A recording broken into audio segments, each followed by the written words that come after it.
I can, yes. Awesome. Okay, so bear with me with a bunch of pauses because, like I said, I can't read my own handwriting because I'm atrocious. Alright, so we started off last session with right after Vakta had freed the slaves by killing the guy trying to sell them because I don't like that. Vardrak offered the bugbear work protecting, not protecting him, but being there and being big and tough and looking like he can protect him, I guess. Yeah. But that's not the way we phrased it because it's a bugbear and they're big. And the bugbear asked for a day to think, and we fed the rest of the slaves and kind of put them up in the inn. And there were, I have notes of this, 2 elves and a dwarf in attendance with that. There was a human, and the bugbear killed him because he was a snitch and terrible, and snitches get stitches. Or in this case, snitches get ditches, but it's fine. Vodrak and Vakta went to the smith to get Asha's armor, and inquired about getting armor that is lava resistant or silent, which good luck with that.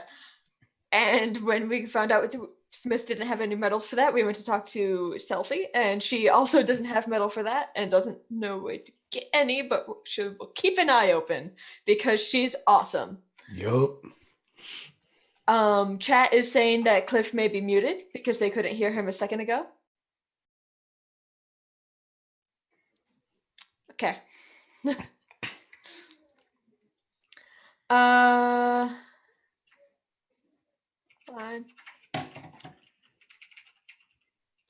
We all went to sleep. And Vardrak woke Vakta up early, which went great for training, as Vakta decided to throw pillows at him and glare at him the entire time and tell him that he sucks. But you trained. And hated every moment of it and still hate you.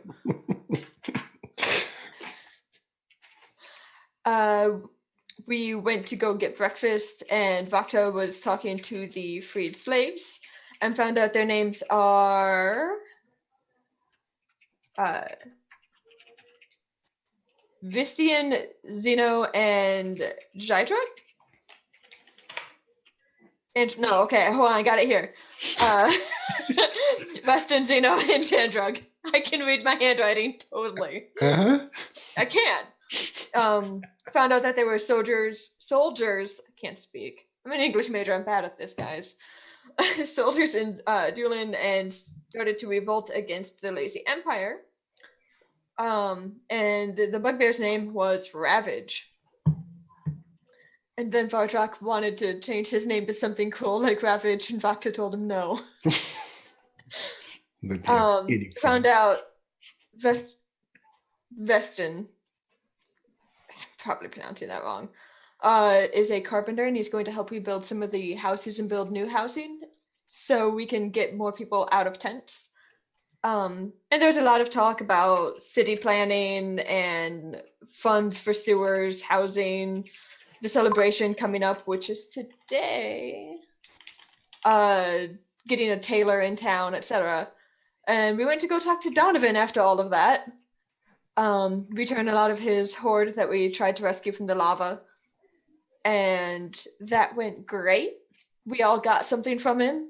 And he wants to live closer to town. Which, oh boy. That's as far as I can read in my notes, because there are some scribbles after that. I don't think they're meant to be words. I think I just started doodling at random.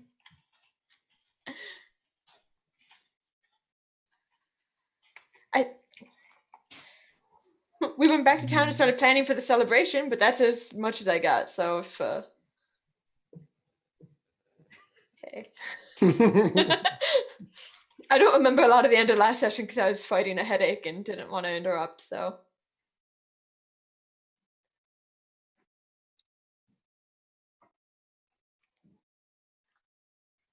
Yeah.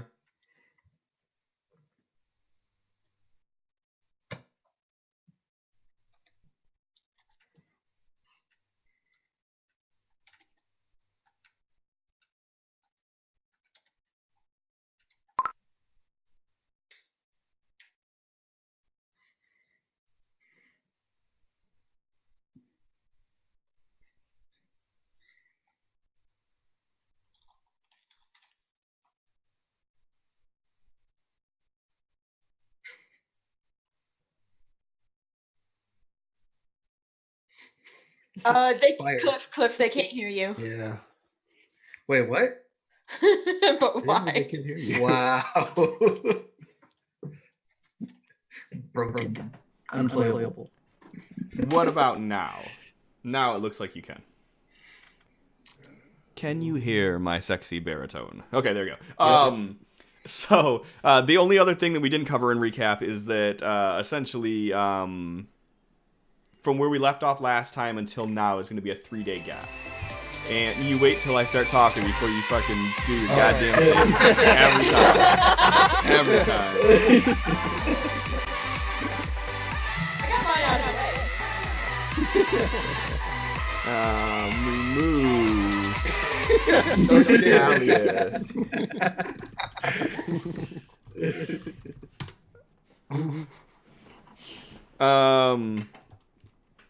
So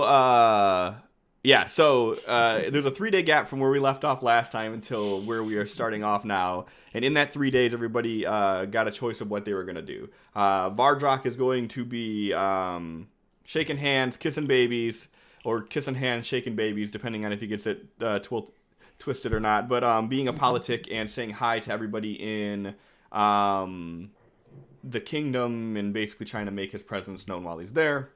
Vakta is going to be doing basically the same type of thing, like going around. She's actually up until this point been doing a really good job of trying to make face and meet everybody in the kingdom.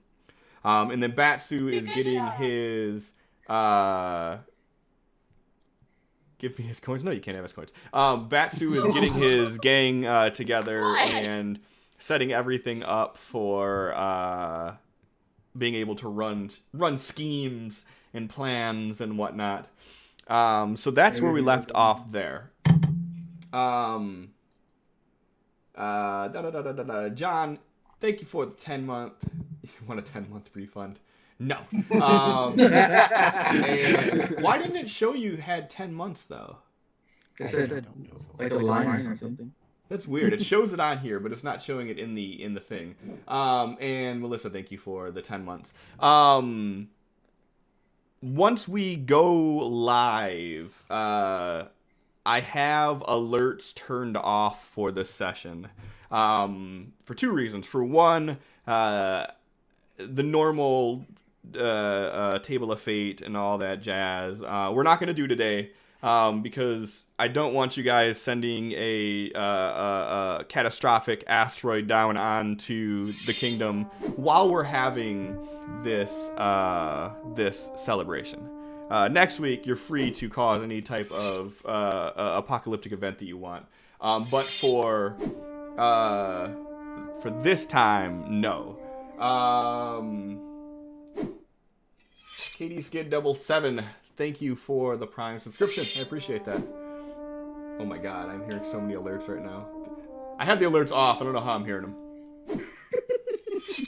I ain't got them off good enough. They won't be showing on the screen though. It's just going off. Oh my god, what is it doing?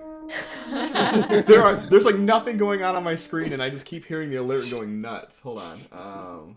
Working as intended. Yeah. Alright, yeah, I acknowledge that just happened. I don't need any more updates. Alright, here. I have alerts turned off! Features. We were just gonna hear the sword just keep going now. Fuck it. That's what we're doing. This is how we're doing it for now. If anybody signed up for the Gladiator event, thank you. And the submissions for that are now closed as soon as I click the button on here to close them. So if you're fast enough to type while I'm talking, you might be able to get another entry in. But those are closed. We'll be doing that first thing. I still have the sale on the Stream Loops cards. If you want to play any games, you can do !LFG looking for group. And you can find out how you can play with this. God damn, this is so distracting. Well, to make you play better, we can't hear it. Yeah, I can't hear it at all. It's great. Oh, for real? I can change that so you guys can do that. No, it's okay. You sure? I'll walk away, Cliff. Okay, cool. I don't know if I have anything else. I can't think of anything else, so fuck it. We're just gonna go with it.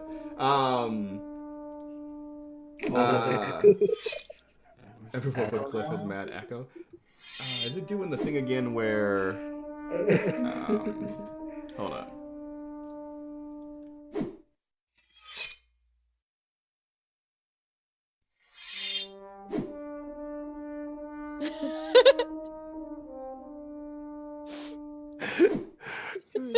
Endless sword sounds. Alright, so if we do it this way, this should cut off everybody else's echo. If you guys want to, like, say something just to test this. Or I can't hear you now because I did that here. That's cool. Fuck it. Why not? You're fine. There we go. Okay. Yay! Alright, so, and then now the camera's messed up because I clicked on the video chat. Motherfucker, this is just... Oh, what'd you do? This is just one thing after another right now. Every time I try to do a new layout, I just fuck everything up. Okay, so now that we got all that out of the way, we're gonna go ahead and start this shit off. So, let's see if I can fuck up the intro, too. I can. Confirmed. I have that selected. It's just popping between the two. But the good news is the sword sound is still working. It's perfect.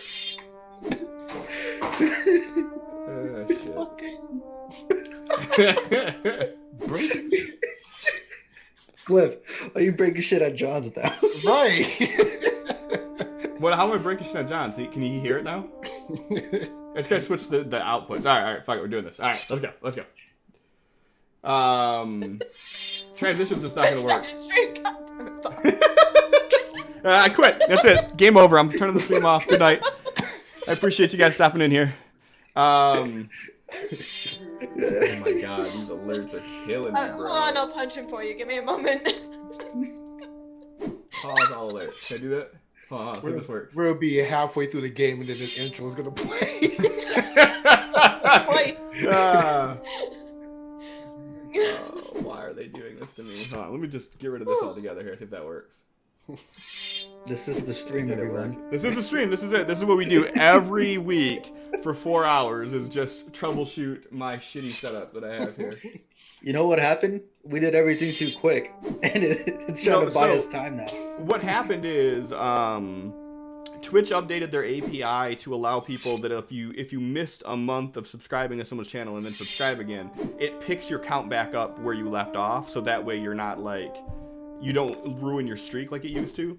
Well, what happened is when John and Melissa resubscribed, it is now doing all 10 alerts for each of them. So we got 20 alerts for that because Twitch API.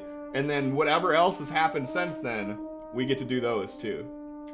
So that's just gonna keep going for a second here. So I have notes. Let's see if I can find them. So when so it's been 3 days have passed. It is now the 6th.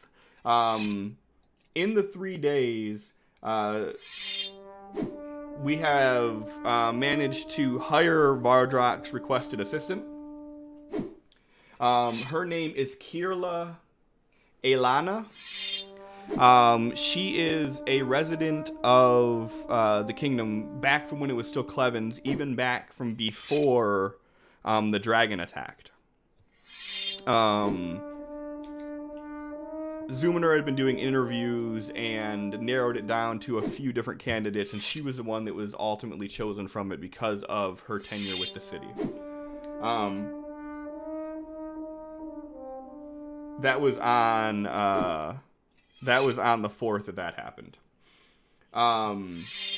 Last night on the 5th, as night was falling, a band of bards arrived, and they did a private concert, if you will, for you guys, for Vardrak, for Vakta, for Batsu, for all of Batsu's gang. And they under strict guidance from what Vardrak has set up, they played the songs, and they were given direction. These are the only songs you're allowed to play, the ones that have been approved. And Vardrak has it set up where there are guards by this band of bards, and if they do anything outside of what has been approved, they will be immediately stopped. So there's no improvisation on their part. They don't get to do any random guitar solos. What was approved is what is approved. The 3 soldiers that were enslaved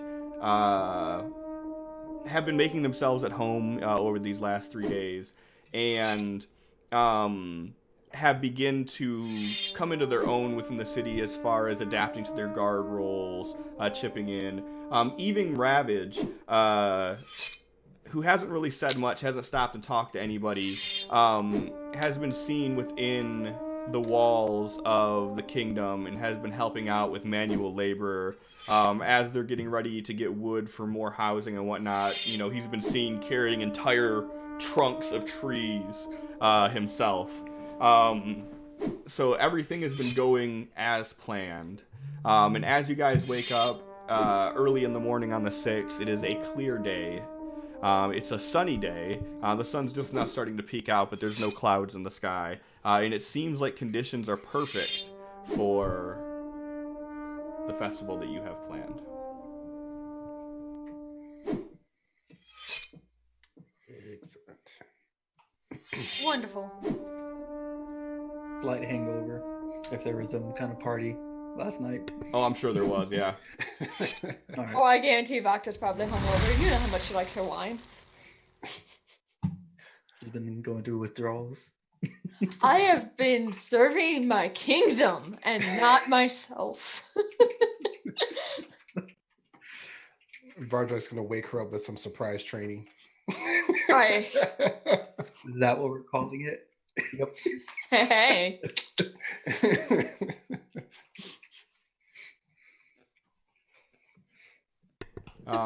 Yeah, so just like has happened for the last 4 nights in a row now, or 4 mornings in a row, Vardrak is waking Vakta up like as the sun is just now starting to peek over the horizon for training. He wishes for death. He is literally going to flip the bed. See, test your reflexes. Uncanny dodge? That's only for damage. Yeah. Can't I use it for RP purposes? Probably acrobatics. If you're trying to land or if you want to fall on your face, that's fine. Yeah, you don't need uncanny dodge for that. Yeah, And realistically, you can't roll lower than a 10, which if you had claimed your character in Fantasy Grounds, I'd be able to click on your profile a lot easier and tell you exactly. It wasn't loading for me, so it took me a while to get in, okay? Look, I'm in now. It's okay. We're all having technical difficulties. You don't even have to roll. You cannot do lower than a 19 for Dex. So unless Holy shit. John does something to make it higher than a 19, you don't even have to worry about rolling for it. Nope. Then fine, So acrobatic. how does Vakta land it? What all did you do, actually? He's really went to the side of the bed and just went, "Rah!"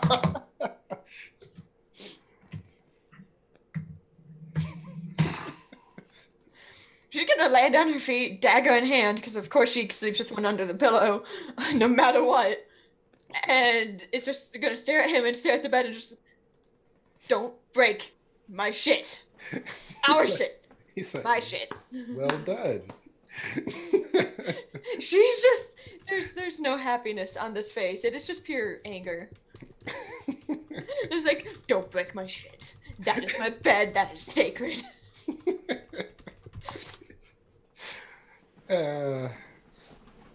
He's gonna start with morning training. So, is Batsu? Fix my bed.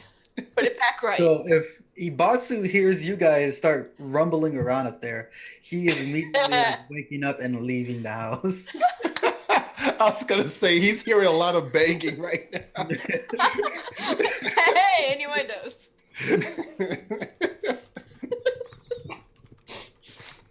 What else is new?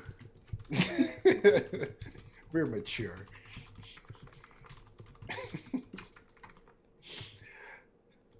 But after all, no morning training and pissing off the queen, he's going to head off to get bathed and ready for today's events.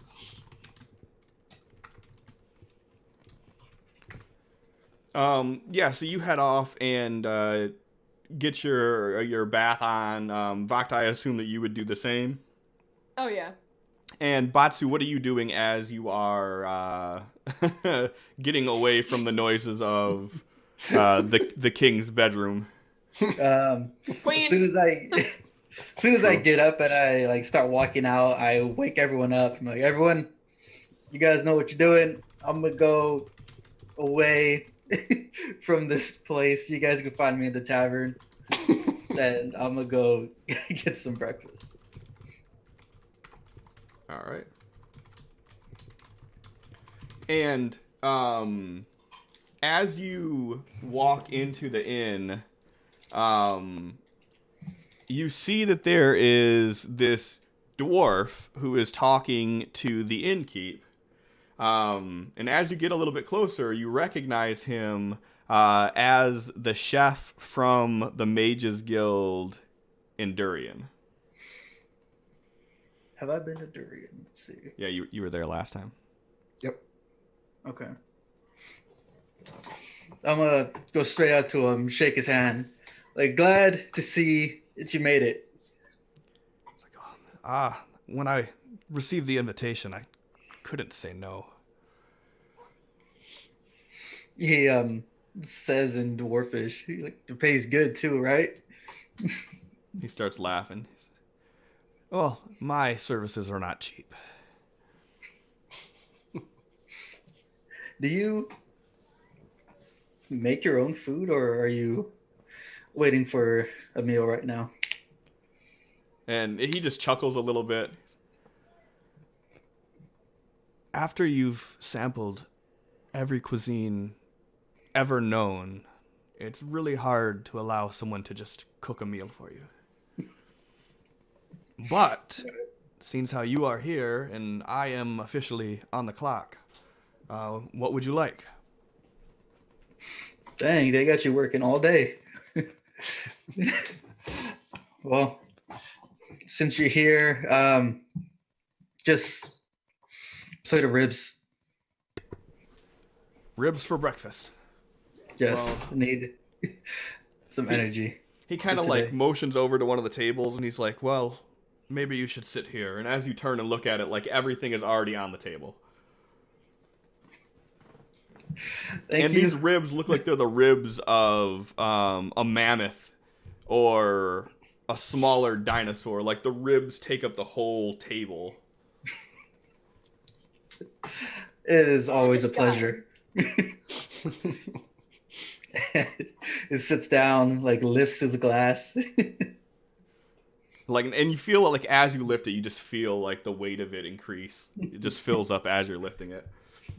Yeah, like I'm not even looking. I just lift it real quick, put it back down. We're like, again, thank you.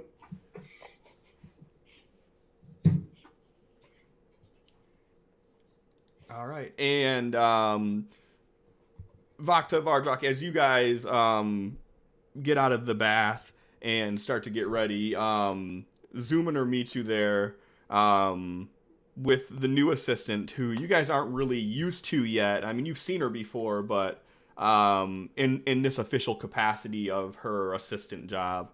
and she has these 2 pieces of finely tailored cloth, and she hands it to you both to try on, and it is the formal wear that Vardrak requested.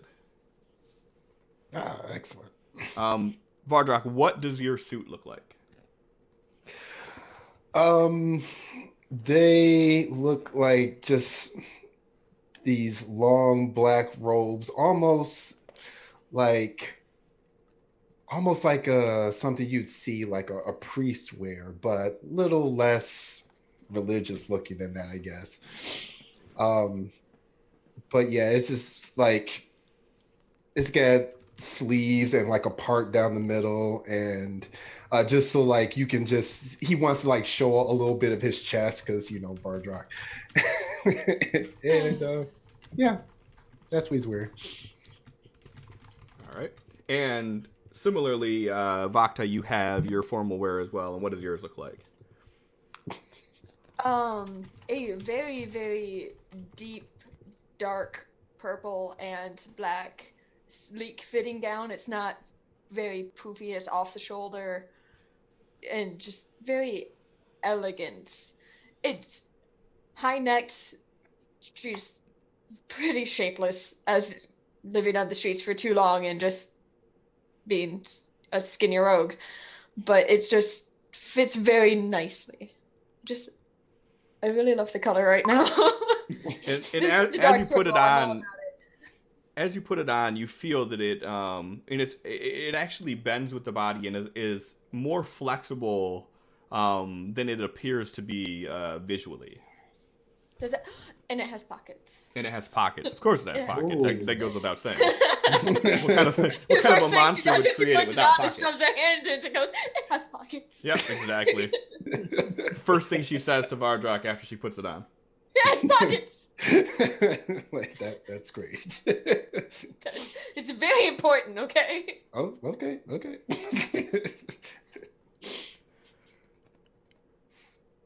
All right.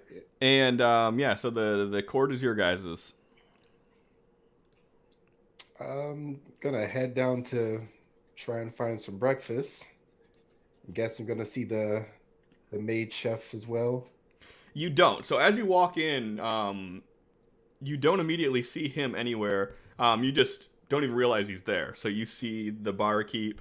And as you walk up and you start beckoning him over, you turn and look, and you see Batsu sitting at the table with this giant slab of ribs that are just taking up the entire table, like a good 4.5 feet of ribs.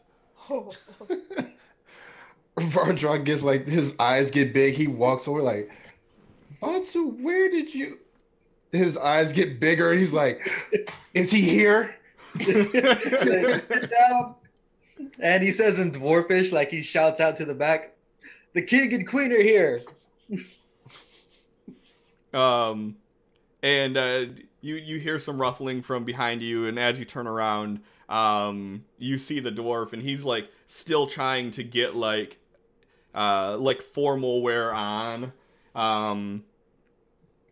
He's like, oh, I was hoping to have everything already set up by the time you got here.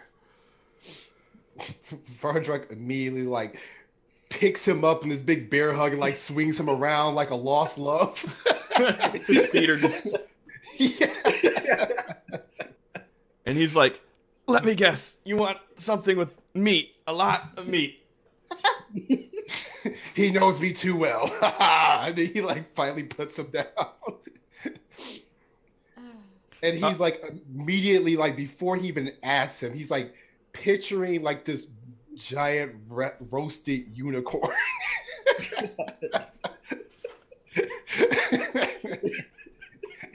He's like squinting real hard, like he's trying real hard to focus on. And as you look at him, you look at him, and he's just got this look on his face. He's like, "You're a sick man, Vardrock." I know. And as you turn around, it's already on. It's like the entire cooked carcass, almost like you would cook a turkey.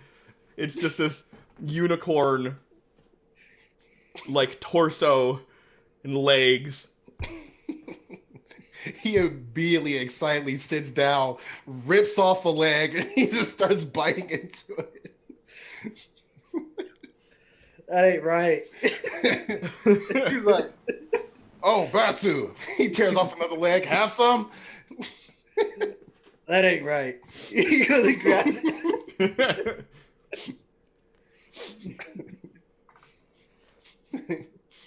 Bacta, you want some too? And she like stares at him and then yeah, actually, yeah, give me some.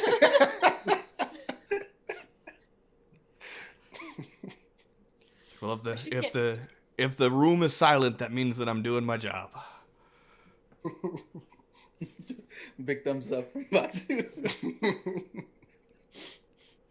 And as you guys are eating, he's like taking these empty casks and he's wheeling them out, and you're seeing him setting them up, and like you could see like on the little hand dolly as he's like pulling it back, that these are empty, and like as he sets it down near you guys, you're seeing the liquid splash out of them, and he's like putting these barrels up that are just this assortment of fine wines and ale. And he has some small glass vials that are full of dwarven brandy.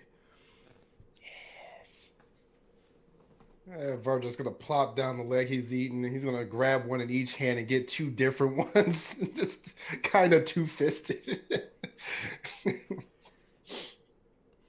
And like, what's that? Don't get too drunk before the tournament. He's like, "Oh, right," and then he like puts one of them down, and then he's like looking around at people like, "Oh yeah, we're supposed to be like royalty today." So he like puts up a pinky. Let's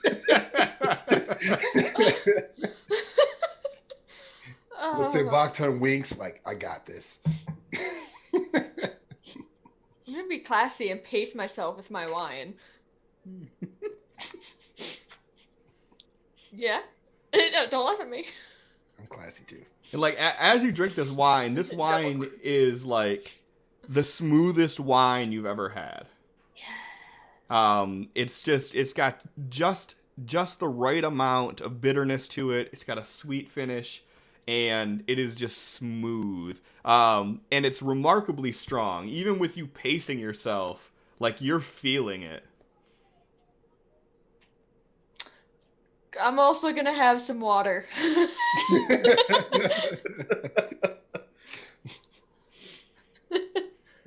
Vardrak's gonna finish, and on the other hand, he's gonna grab a to-go cup, fill up one more time. He's like, "All right, we should get going." I mean, like as you're drinking it, like you put it back down and it's already full. Like it's basically like an endless cup. It's like, just remember, when you're outside of my range, though, you're gonna have to come back to get refills. Well,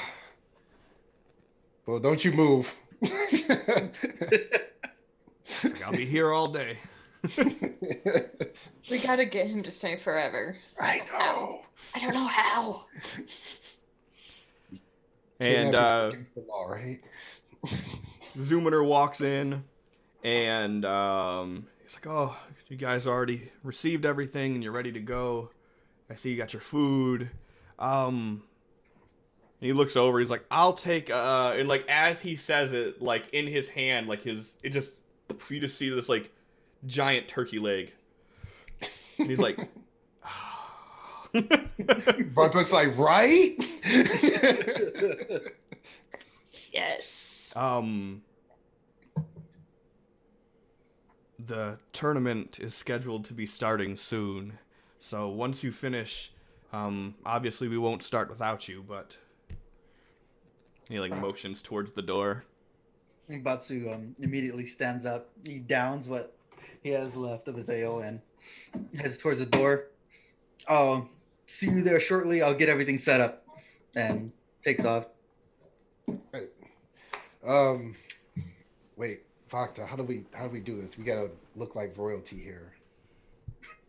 You're asking me? You're supposed to know these things. You grew up around queens and stuff.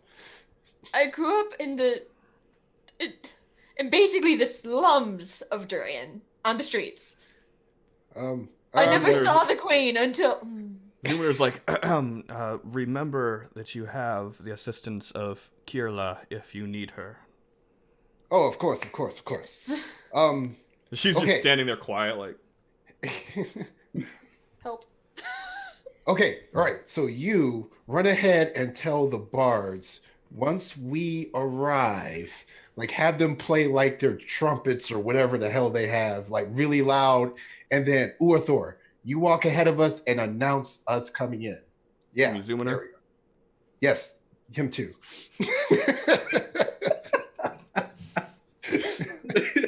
Zoomer's like, I'm used to it. He just calls me whenever he wants to. I just answer. It's fine. Like how was Steve yesterday? Even our Uathor are just sitting there like we've switched names 5 times and he hasn't noticed. Nope. All 2 look the same.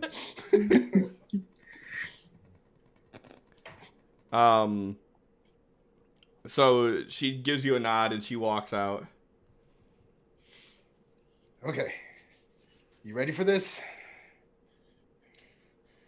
About as ready as I can be. Perfect. And he extends his arms like, shall we? Boxer looks like momentarily impressed and takes his arm and she's like, I think we shall. He begins walking out, looking all proud and shit. You guys get up and start walking away. You just hear like a shoo. Tables are spotless. Magic! I'll never understand it. I don't get it. Some people train their lifetime for war. I train my lifetime for food. Life well spent. Goals. Magic goes swoop. Yes. And Batsu, as you run out, what are you going to do? On the way we're having it towards the northeast, right? Northeast exit. Yeah. So actually, seems how you bring that up. Let me go ahead and share this. You guys should be able to see this. Hopefully, yes. Don't be great. Don't be great. You want the good news or the bad news? Oh, I didn't do anything different this time. it might just be taking a minute to load. I probably should have preloaded it. That's my bad. The good news is we can see Asha. I can see me. Asha 1.0. So chat. This is where they're headed to. A little makeshift arena that was set up on the outskirts of the northeast of the kingdom. Let's see here. Let's see if we could do this. Maybe this will be better. Can you guys see this? Huh. I can see that. I can see that. Oh, I can see it. Cool. So this is out the northeast gates, just outside in the little clearing that's there. They have set up this area where there is a small amount of seating that is designated for the king, the queen, and any special guests. And they have the entire area like staked out, and they have these orange flags that are hanging along the perimeter of these stakes that they have basically boxed out for this arena for the combat.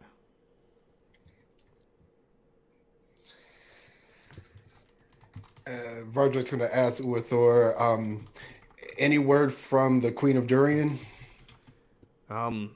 I have not heard one way or another if she'll be here or not. That's fine.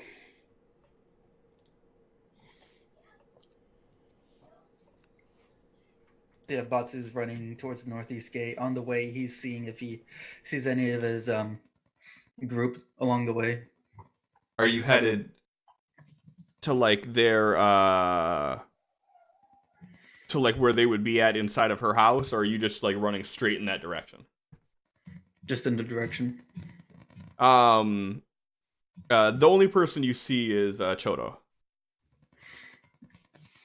All right, stopping by him. Things going good? You got everything worked out? Yeah, we should be good to go. people have already started showing up ready to fight, so we need to get the show underway. All right, I'm heading there now. Is everyone else awake? Yeah, they should be. All right, if they're not, pop your pistol off a few times. That'll wake them up. And he takes off running again. Like, but we were told not to show anybody these. You Hey, got to show them to make them shoot.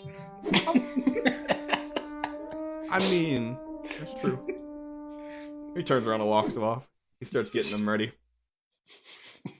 They start immediately hearing gunshots. Oh no. I'm gonna hear these alerts 1,000 times now, aren't I? Stop it, stop it, stop it. No! I don't even have the fucking alerts on! The swords are back. They're back. Appropriate. This is the theme that he has. The background noises. I quit. I fucking quit.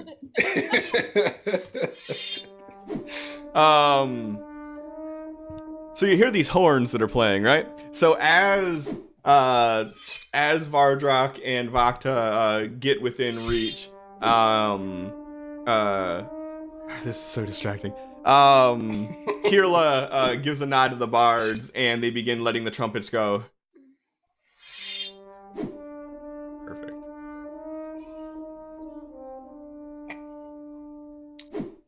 And you see Zoomer goes up, and you see him wave his hand as he casts something, and he says to everybody, "Now arriving, your king and queen, Vakta and Vardrak." And with Vardrak's free hand, he's like waving to the crowd and playing it up a little bit. Yeah, and at this point, a crowd has began to gather around the seating area, and basically the entire arena that's here, this little area, is surrounded on 3 sides by people that are just standing waiting for this to happen.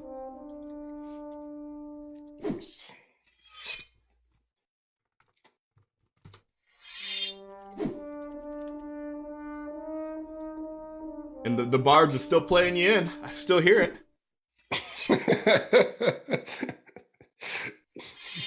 I don't know why I decided to do this. I got a host, and all of a sudden it was like, "Oh, you wanna do this?" You want to hear them all again? I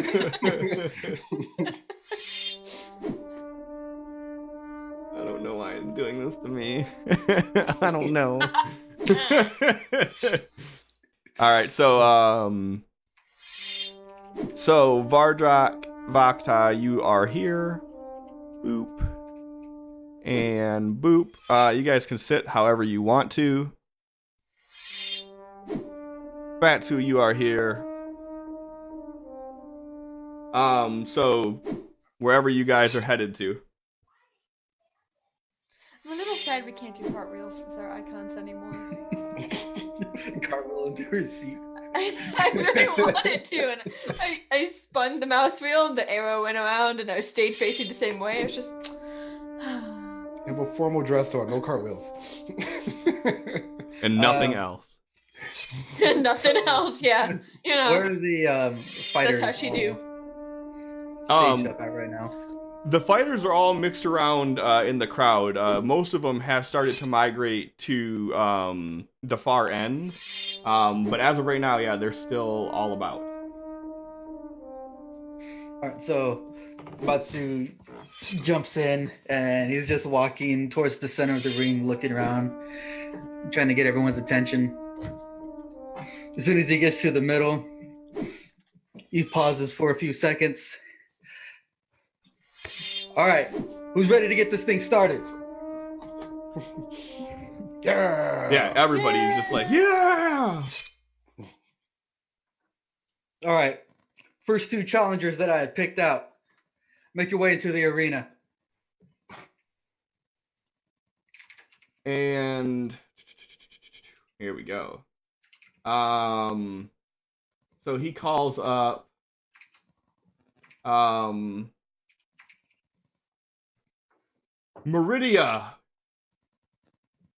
Gandor, the mighty of Blackwater. Ooh. Make your way to the ring. Who are these people? Right, I know. Is either Kilowatt or Tipsy here? Kilowatt, Tipsy Nerd, if either one of you are here, please say something in the chat or you will be disqualified.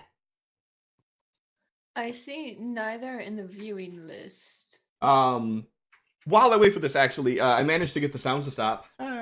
I created a new alert profile and set it to blank, and then set that as active. So now all alerts are blank.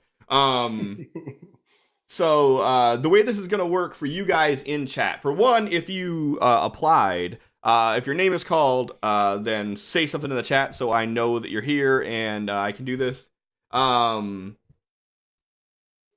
For two, there's betting allowed. So when we get our first two contestants, I will start betting. You can bet on who you think will win. The winner, the winning bets will get extra money. If you are actually fighting, and you win, you get 100 Cliff coins, and you get a deck of Stream Loot cards that you can use for wherever you want. And since I haven't heard anything yet, I'm going to assume they are not here. So let's go with Hayden Shining Star from Midwinter Dreams and either Kala or Kayla Nexian. I know Nexi's here. Yeah. Oh, female archer. Midwinter Dreams. Where is Jason? I don't think he's here. Yeah. No biggie. We can pick from the list of people that are actually in attendance. I don't have a complete list. I probably could turn that on my end, but I don't have it. On Twitch, the little button by the gear shows you who's all watching. Yeah, I don't have that loaded, and I have the views turned off on my end. Oh. I do it purposefully so I don't get distracted by the viewers. Hold on, let me turn them on here. I'm always distracted because they're all so beautiful. I get distracted for the wrong reason. Like, if it gets to the point where there's like 1 or 2 people in here, I just like look at that and it fucking makes me all... Thanks, Bob. Alright, so... let's just do it this way. Bob's here. Bob's next. Okay, so... I random draw Bob. Alright, so we have Kayla, which is I assume is how this is pronounced. So Zoomer, he calls her forth and he's like, Kala. Kala. Holla for Kala. He announced that this stealthy trapper escaped enslavement at a young age. But the band of bandits who originally captured her vowed to get her back and make her pay for killing their men. She spends most of her days looking over her shoulder, layering traps wherever she may be to prolong her escape. Kayla, the archer, and she walks in. And her opponent, imprisoned in ice for centuries by heroes from the kingdom of Fife. He is now free to spend chaos and make the galaxy terrible before his might. The mage, Zargothrax. Zargothrax. I hate you so much. Alright, so the way this works, each of y'all's that is here, is, you get the option of doing 4, any combination of 2 of these 4 things, okay? And you're going to do it by either doing 1 in chat, 2, 3, or 4. Just the numbers. That's all you have to do. You don't have to be crazy about it. This isn't like an actual battle. You're not going to be doing too much controlling with it. 1 will be to reposition yourself. And what that means is that you will be moved to the most optimal positioning that you can get to for your character, anywhere within 30 feet.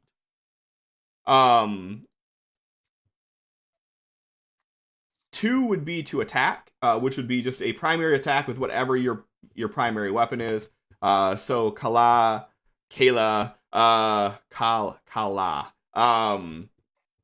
Primary attack would be with a bow. She's an archer, so she could do it anywhere within 60 feet. The mage does like a fireball type spell, which would be anywhere within 60 feet as well. So both of you have good range. Option 3 is going to be your class move, and this is for everybody, mind you. Option 3 is the class move. Each class has a different move. One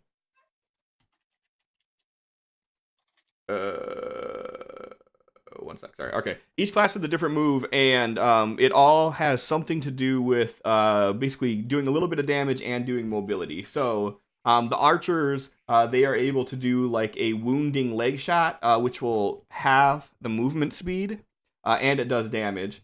The mage, on the other hand, does an Eldritch Blast type move, which does damage and knocks the opponent back 15 feet. So with you both having awesome mobility, awesome range, and your moves do more range shots, it is actually a super even battle that you have here. So what I'm going to do is set up the voting for the betting. If you want to bet on who's going to win, anybody can. John, Lissa, Sin, you guys are welcome to bet as well. Betting is going to start as soon as I click this button, and you'll have 35 seconds to place your bets. Bob, Jake, as soon as I start this up, we are starting the battle. So there's no dilly-dallying. And through the initiative, it looks like Jake would go first. So starting as soon as I click this button here, Jake, you let me know if you want to... and the fourth option. I didn't say the fourth option. Sorry. Fourth option is you have a healing potion. You get 1 healing potion. It does 1d6 healing. You only get 1. That's it. So you could do any combination of the 2. So if you want to do like 2 and 3, then you would do both of your attacks. If you want to do 1 and then 2, you'll reposition and then attack. Any combination you want to do, but again, you can only use your healing once. So make sure you use it wisely. So I'm going to count down for 5. I'm going to click start, and then Jake, you tell me what you want to do. 5, 4, 3, 2, 1. Let the battle begin.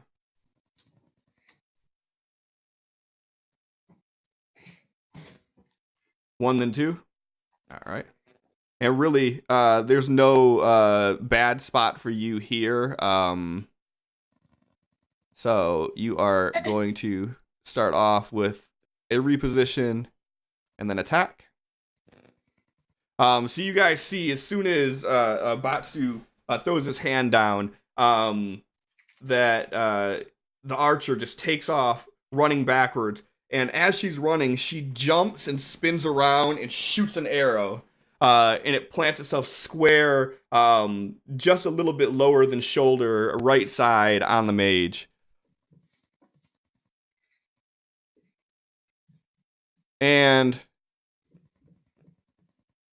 Bob, your character's got struck right below the shoulder in the chest with this arrow. 2, then 3.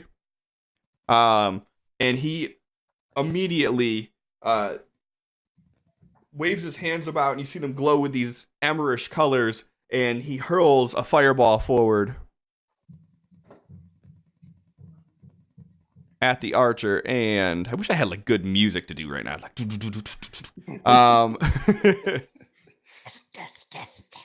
and she tries to dodge out of the way, but she's hit center mass with this fireball.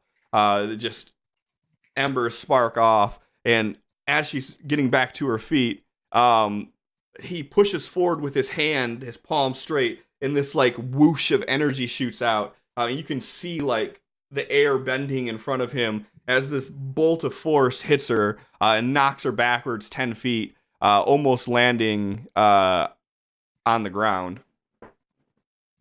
The archer's looking wounded right now. She stands back up and draws her bow. Batu looks in the audience. Everyone, be careful.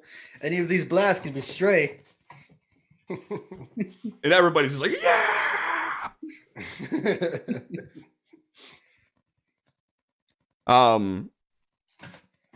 The archer, being pushed backwards, digs her heels into the ground, plants 1 foot forward, cocks her bow to the side, and shoots this arrow that goes right through and hits the mage right in the knee. And the mage just screams out in pain, and you can see the blood just dripping down the leg as another arrow rips through the air, right in the stomach, hits this mage, and the mage kind of stumbles for a second, looking pretty wounded as well. Now I can't be a bit sure.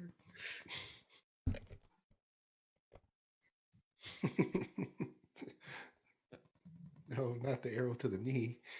The mage grabs the 1 health potion off his belt, pops the top off of it, chugs it, slams it down, looks back up at the archer as eyes are glowing, and takes both hands and just hurls a fireball forward. The archer rolls to the side as the fireball hits the dirt and kind of shoots debris all over the crowd. And as they get hit with it, they just, yeah!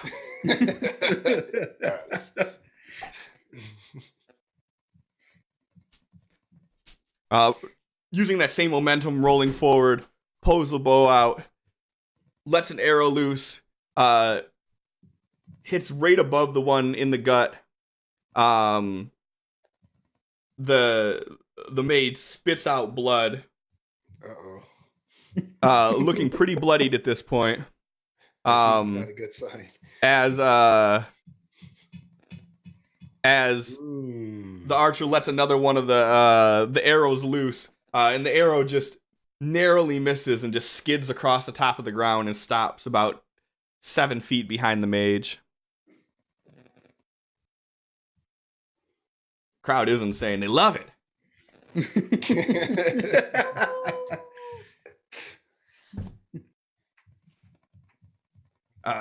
Holding his stomach for a moment, the mage hand lights up with this fiery blast, hurls it towards the archer. Archer rolls forward, dodging the fireball that comes through, and as she stands back up, gets hit by this follow-up of this force blast, and pushes her right into the ropes that are bounding this off, and the crowd like catches her and they like push her back in.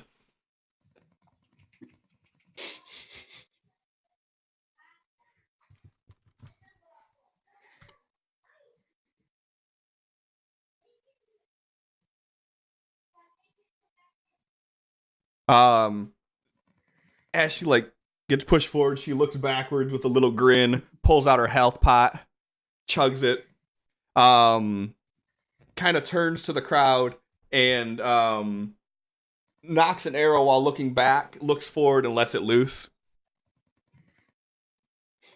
And the mage just uses the force power that he's been pushing her with and just knocks the arrow out of the sky, just sticks out of the dirt.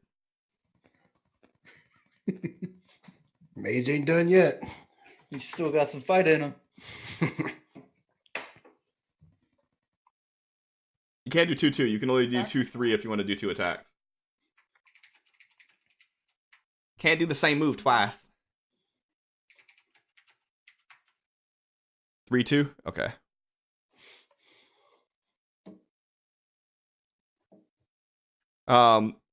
the mage uses the force blast, knocks the arrow out of the sky with the other hand, pushes her back, knocks her backwards into the crowd, who pushes her forward again, and immediately follows up with this fireball, and using the forward momentum from the crowd pushing, rolls forward as someone in the crowd gets hit with this blast and just knocked backwards.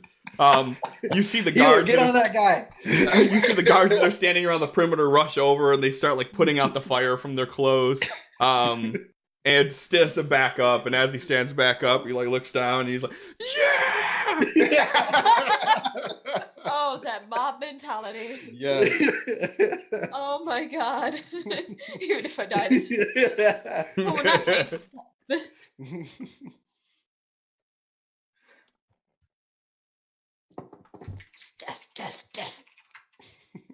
It's like, and the mage misses. Like, did I though? He is bent on destroying the entire universe, so You gotta have goals. And it says Tiamat's chosen. Yeah. Exactly.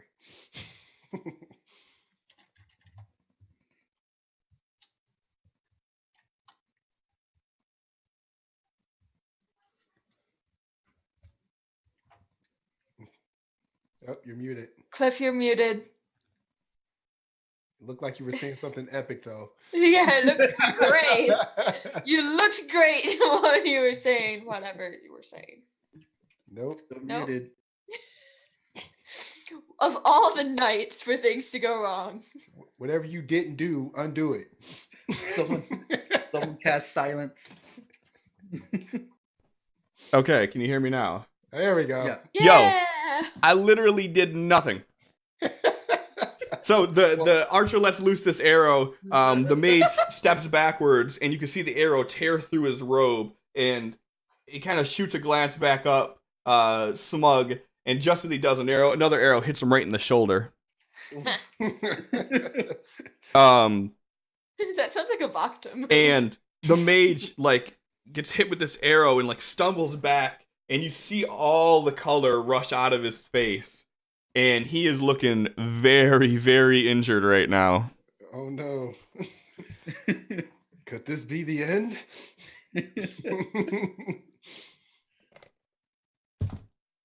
Back into the crowd again. Firing Oh. randomly into the And the mage goes to do this epic pushback again, and as he does, he just kind of stumbles for a second, and looking super, super pale, just as he's about to fall, he like plants his feet shoulder width, and he puts both hands together, and you see this huge glow of fire from his hand as he cocks back like he's throwing a softball and hurls this one last bolt. Hits the mage, and like falls over on all fours, or hits the archer, falls over on all fours, just spitting up blood like that was the last of his energy.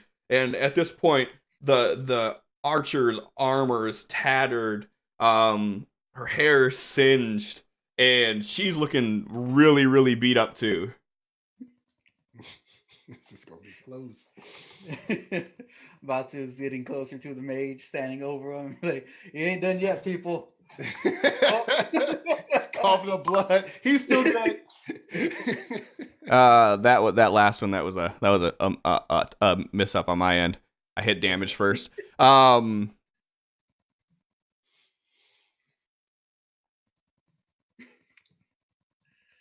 no matter. So the mage is like down on all fours looking up, and the archer pulls a shot back, and just as she's about to let it loose, Batsu runs in and interrupts the fight. And All right, go ahead. Let's get some healers over here. He's done. And walking over to the archer, put her hand up. All right, first winner of the night, guys. Good morning. Yep. And Zuminer holds up Kala's hand and is in our first victory of the day. And he looks to the crowd and he's like, anybody who voted for the archer to win this.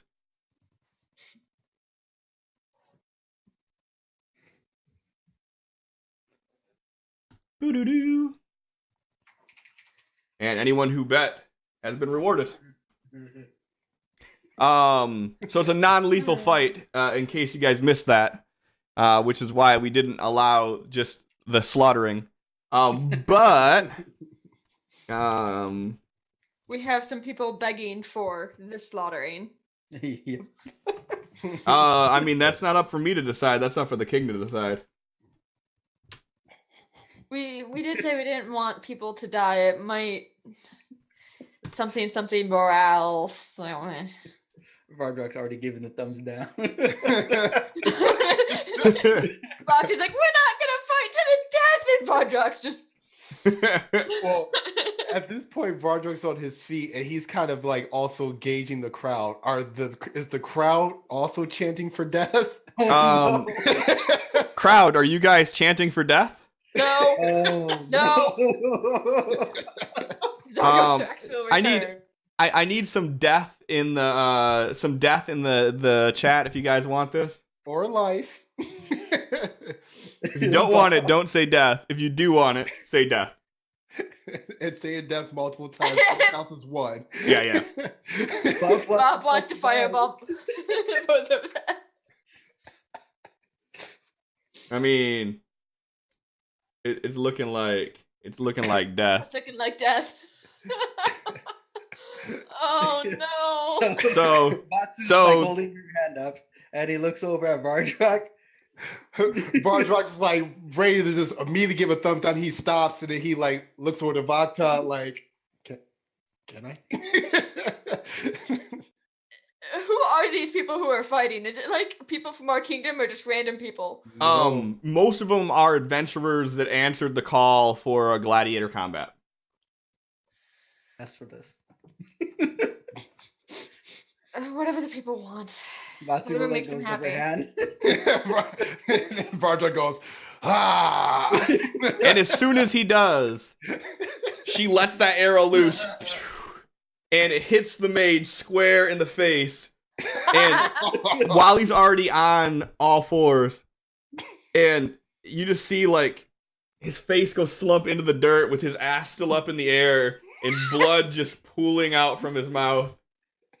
And as soon as the arrow hits, the crowd just goes nuts.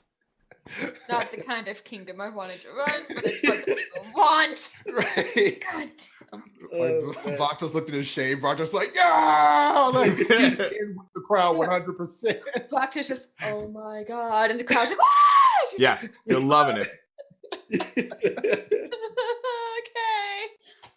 Okay. And Zuminer looks over at Batsu like, will you clear the mage off of the ring, please? Batsu's ready to go there. Yep. Dragging this guy away. Just tosses him aside. Kicks him off into the woods. You go over there towards the trees. Fertilizer! Lean over here, just so you know. He's not upset at all. He's just like...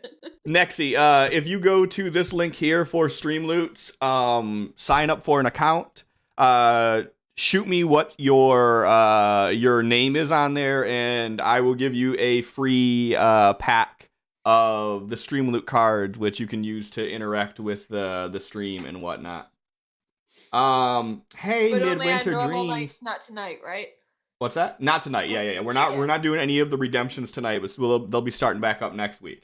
But Midwinter, guess what? Your character's up next. So they drag the body off, and Batsu throws it to the back by where the woods are at, and two guards run over, and they both pick up the mage's body, and they drag him off out of sight. And Zoominer's like, and for the next contest, we have 2 more fine warriors for you. And actually, let me find out who the second one is here first.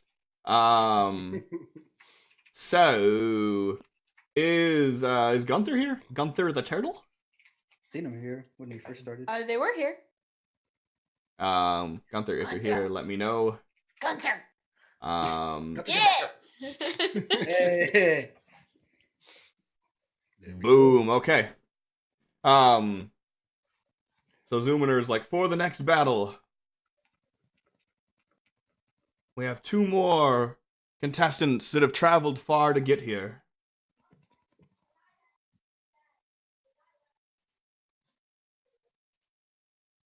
The first one has always sought out the limelight, being a mage who focuses on public appearances and flaunting the beauty of magic. They believe that winning is great, but showmanship is more important. Our first contestant is Hayden Shining Star. This will be good. Boo boo boo.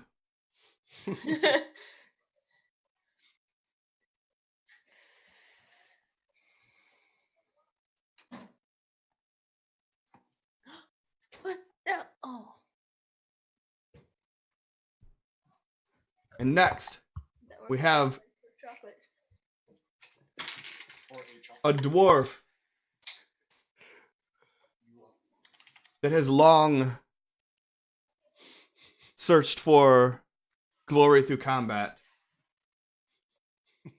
bringing his own great axe that he found to battle his foes tonight.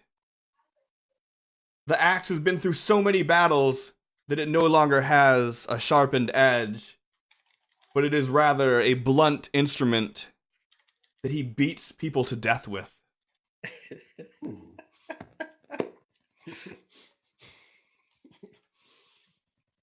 His hair and beard are as red as the fire of his intensity. And some even say he has orcish heritage. Everyone, please welcome the Axe Hammer, Ingenious Thunderbeard. Rah! Everybody goes crazy. Ardry's trying to be like royal. He says, kind of calmly clapping. Yes.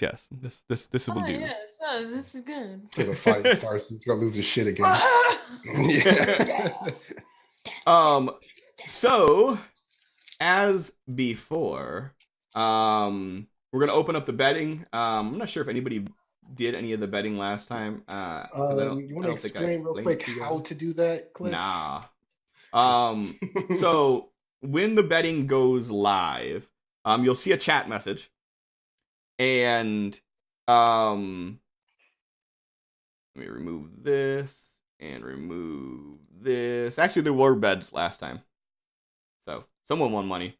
No, I lost money. I bet on Zagarthrax. Trying to be the good wife. Fuck you. I told you not to. So, in the chat, you're going to see a message that pops up, and it allows you to do !vote, I believe is what it is. And you'll either do vote 0 to vote for the mage, or vote 1 to vote for the brute. I'll give a little bit more time this time so you can actually see how to read it and whatnot. I'll do a full minute on the clock. The betting is going to start right now. So as you can see, you could do it's bet. Sorry, ! Bet space either 0 for the mage or 1 for the brute space how much money you want to bet. You can only bet money that you have, otherwise we'll have to send the royal guards to break your legs. Fight. Go ahead, fight our guard, see what happens.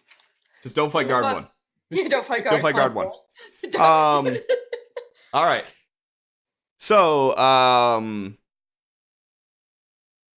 can we bet Cliff Coin? Yeah, that's the only thing you bet. You can't bet real money, Bob. What the fuck kind of... I mean, if you want to bet real money, you can bet real money. I get a cut of the proceeds, though. Just remember that. All right, so Midwinter Dreams, in case you weren't here when we explained it the first time, you could do any combination of these 4 things on your turn. 1 is to position yourself to a better vantage point. 2 is to do your basic attack. 3 is to do your class move, which as a mage is like an Eldritch Blast that knocks your opponent backwards. For the brute, you actually have a forward lunge where you jump 15 feet forward and then slam your axe down on them. So that's what your number 3 would be. And then number 4 is you could do a healing potion, but you only get 1. So Midwinter Dreams, all on you. What do you want to do? And can't do the same move twice. Can't do the same move twice. In the same round, that is. Batsu looks over at these two. He's like, I ain't jumping in this one. You see how the crowd wants this. So I hope you're ready to fight. Did you sign your waivers? All right, good. Let's get it on. So as soon as he says that, you see this dwarf just kind of do like a little grin and just charge forward. Oh, I'm sorry, the mage. I skipped ahead. The mage does this little grin and runs backwards like to where the crowd is at, and kind of like tries to get the crowd to get into it, and immediately turns around and he does like this elaborate hand motion and he pushes forward.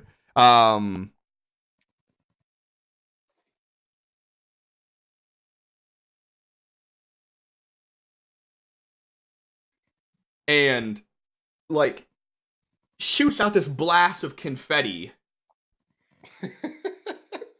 And he like kind of stands up straight, crosses his arm, and just looks at the dwarf. It's super effective. And Gunther, 1, 2, 3, or 4. What do you want to do on your turn? Move, attacks, special move, or healing, which I wouldn't recommend doing because you have full health. 1 and 3.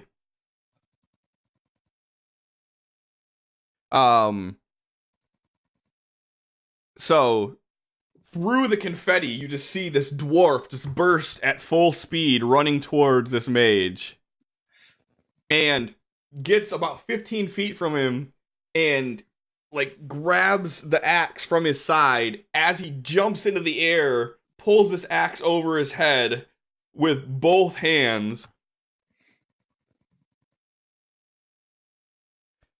and just slams it down on this mage. And the mage manages to step out of the side a little bit, but it still hits him in the arm. And as it does, it kind of knocks him back, and the crowd like pushes him back in.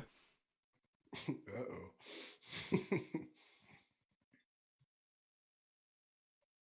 All right. Cutie magic boy. I love the taunting. And Midwinter, you are up. You are face to face with an angry dwarf.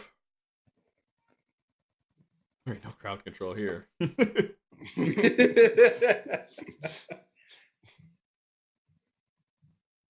Fight, fight, fight. Death, death, death. Midwinter Dreams. Midwinter! 2 and 3. Okay.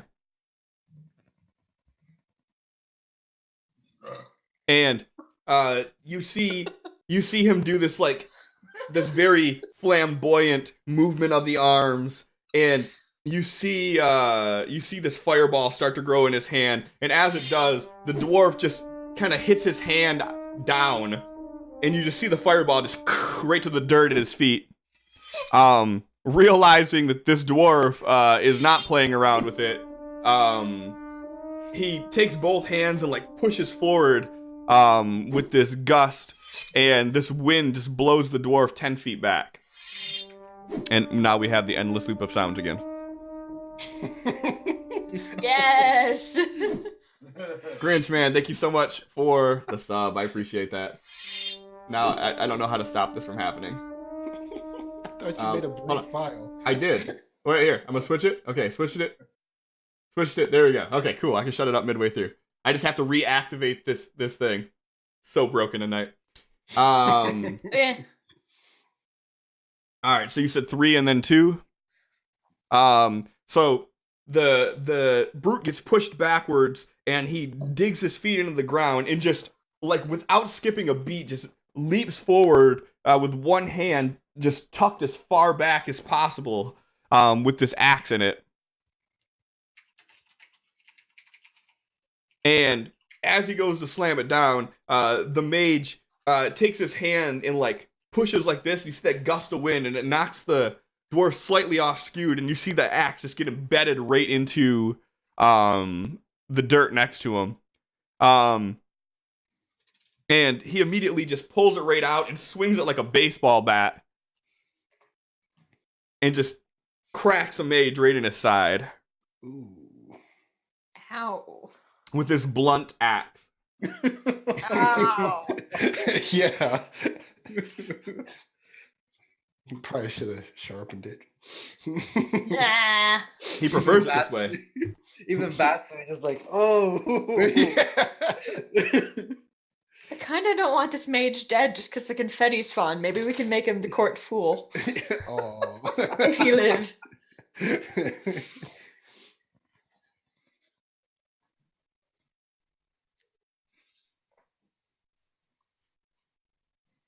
I call him Smoosher. And as he gets hit with this axe, he kind of uses the momentum and pushes himself forward, and you just see him take off running. And as he's running, he's got like both hands behind his back, and you see him moving around, like his hands, like he's trying to actually cast something. And the dwarf turns around and watches him for a second there as he comes to a stop, and he immediately just pushes forward with this gust of air. And it hits the dwarf, knocks him forward into the crowd, and he like goes face first into it, and the crowd again just pushes him right back. And he like spits at the ground, and he grabs the axe, and he turns and he looks at the mage, who's over there like kind of laughing as the crowd is just going crazy. No attack of opportunity. This is not an actual battle. This is a gladiator battle. If you use movement, so you could, if you use movement, you can do a full attack, or you could do your special move. You can reach him. The only way you'd be able to reach him would be to do a reposition. Yep, that'd be perfect.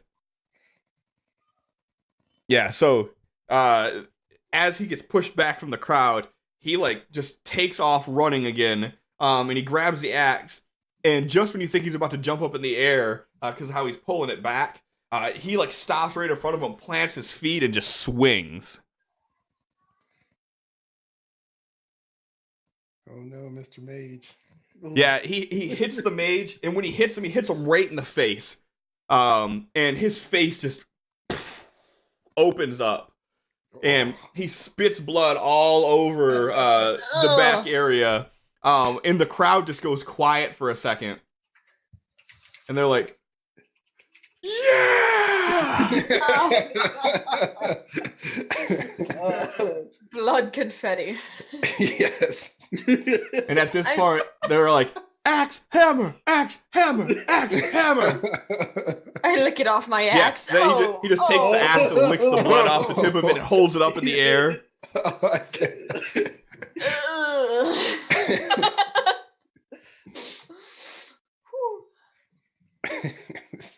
It's gotten so bloody. And Midwinter Dreams, your turn. And remember, you do have one health pod. Use it. Yeah. Not that we're mentioning it for no particular reason or anything. I'm just saying, you might want to rinse that blood out of your mouth. Yeah. Just get the taste of iron out, you know? Yeah.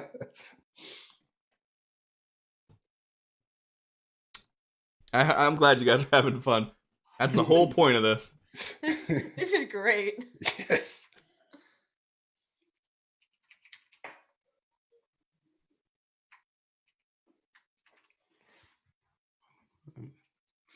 You're trying to push him into sin? Iron will make you strong, boy. He's not healing. Okay. Oh. I like the cut of this guy's jib. We could So- have made him the court fool, but now he's gonna die. He like I'm gonna fall. he kind of spits the blood out and he like smiles and he like steps to the side, like just a side step as he like flails his cape. And then he moves his hands around and he like pushes forward, and as he pushes forward, the dwarf just takes the hilt side of his axe and he just hits him in the hand with it. Just in the back of his hand. And you immediately see his fingers contort in pain for a second. Ooh. Oh.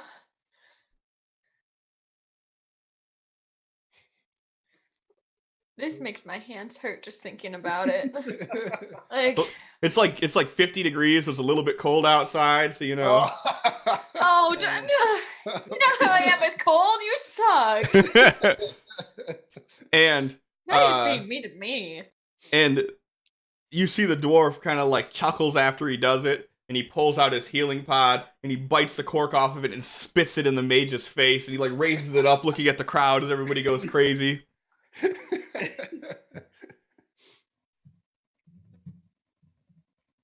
And he downs it, and he wipes what little bit of sweat is on his brow off, and he just looks like he's perfect at this point.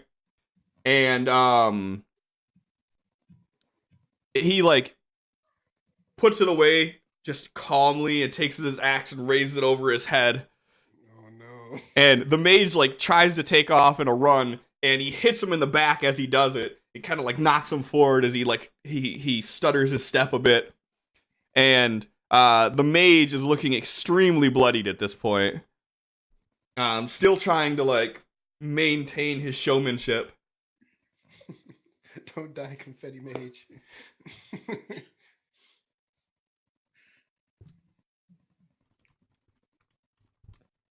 Blood fetty. Oh. Blood fetty.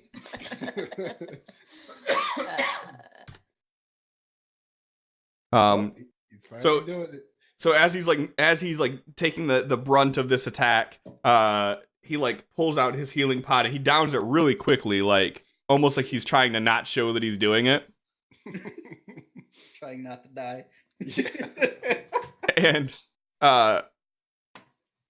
you hear him just exclaim out "Aha!" as he turns around and pushes forward. You fool. And knocks him right into Batsu. Oh no. Batsu catches him and like pushes him forward a little bit. And he's like, as he's like pushed into him, he's like, I got money on you, finish him. And I spare your life. I kind of want him as the fool. I mean, the confetti so- was just great. So Batsu, you push him forward, and like it almost looks like you toss him as you do it, because as soon as you push him, he lunges. And maybe you did shove him a little bit because he overthrows it, and the mage steps away out of the side, and he lands right next to him. And he just like basically Oh no. he lands right next to him, and he just cocks back, and he swings and he hits this dude in the side of the face. So the mage is standing here looking forward at the king, right? Like he's looking at Vakta. You lock eyes with this mage for a second. As he turns to realize that the dwarf is launched right next to him, and he gets hit with this, and you see his body is forward, but his head turns. It turns about 5 degrees more than you think it probably should. And you see his body kind of like for a second, and it just boom, boom, hits the ground. And as his body hits the ground, his head is kind of backwards like this, looking straight up into the air. This is what Batu looks like. Just and there's like some like meat splashed on you next to you from Vardrak going, yeah! And as soon as Vardrak does that, then the rest of the crowd. As soon as Vardrak just starts roaring, the rest of the crowd, like in unison, yeah! And Batu raises the dwarf's arm and he looks around. He's like, "That's how you fucking take one down." And the bet master's like, anyone who bet on the axe hammer, come collect your earnings. yeah. Grab the mage, toss him with his friend. I'm at a 5 coin profit. I think I won some money off that.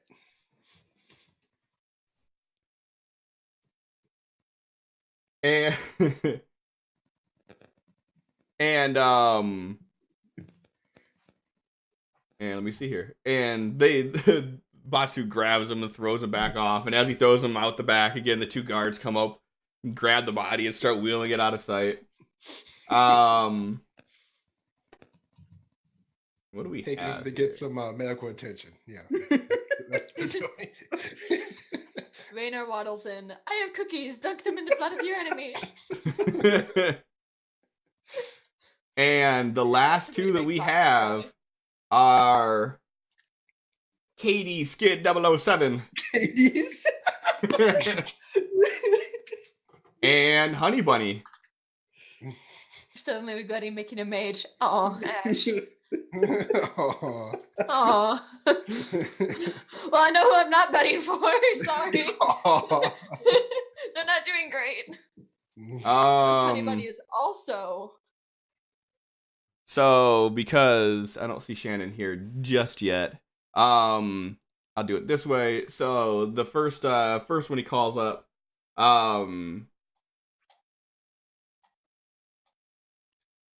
after everything's all calmed down, Thumator's like, seems to be a popular day for the mages today. Just doesn't seem to be a prosperous day for the mages.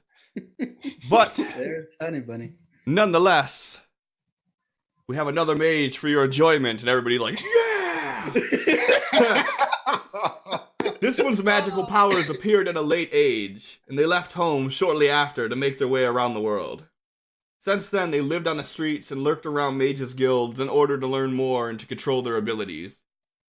They finally had one mage accept them as a student, more out of exasperation and concern for their own safety. Nevertheless, this enigmatic mage, from whereabouts unknown, Snigget. And you see this figure come up that has like a full shawl over their face. You can only see their eyes. Completely ambiguous to what race or what sex they are. And you guys said that Shannon's here, right? Yes.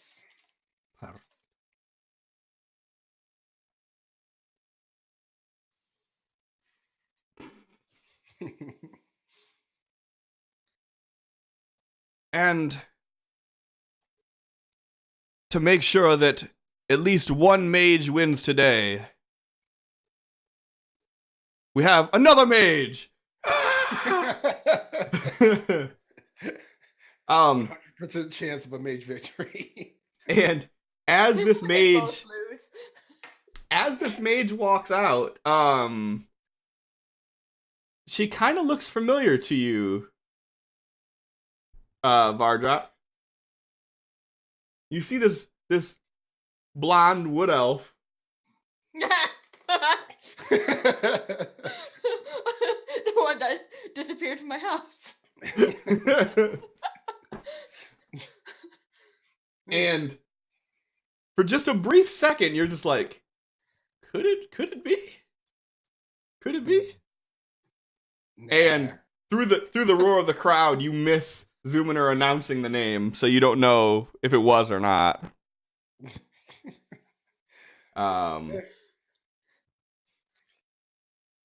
But again, for the instructions for everybody, 1 is going to allow you to reposition yourself to the most optimal position.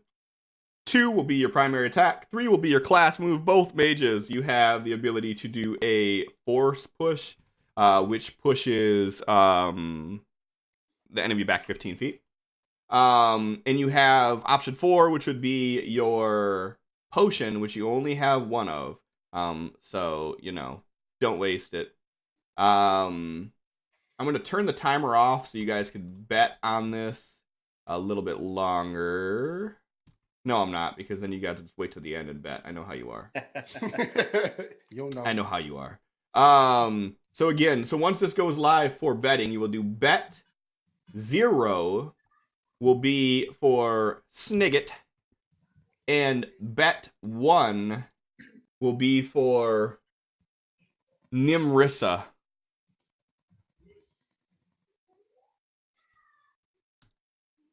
And betting is live.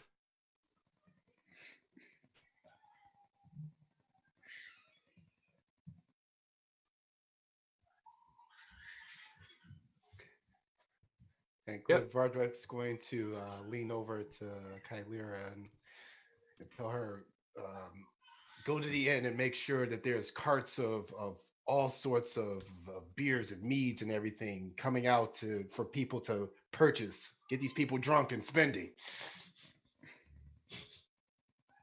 Claire, we're betting on who you think is going to win.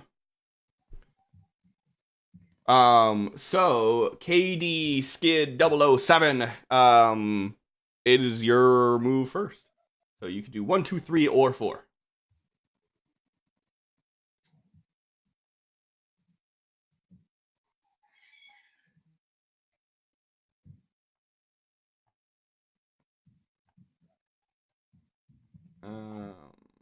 What the hell is that?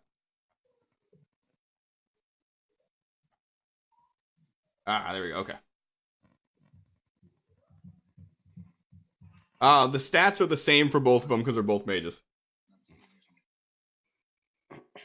3 and 2. All right.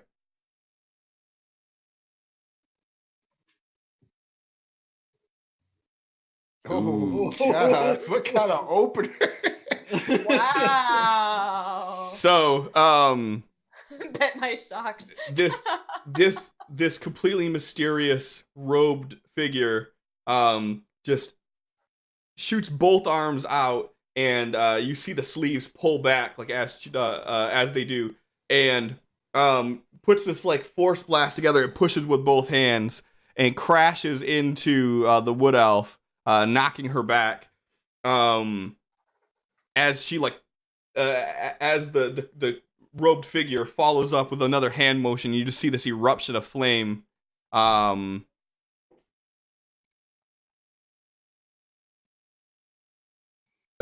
the hell happened?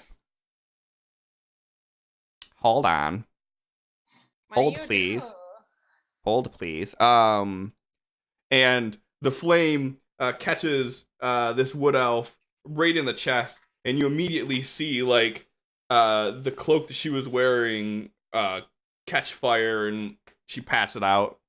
And as she stands up from this initial blast, she kind of turns and begins to motion. And as you see her making these motions, you notice that she is bloody from this first hit. Yeah. All right, Shannon, your turn. Remember, you have a potion. This is your first turn, but you have a potion. Baka's leaning forward with her head, resting her elbows on her knees, watching like this. Because 2 mages fighting isn't something she gets to see often. It's just, yes.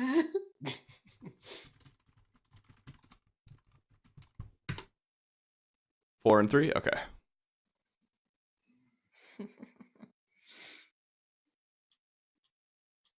Oh Oh. No. no! Spilled most of it. Oh god. So you see guys are angry.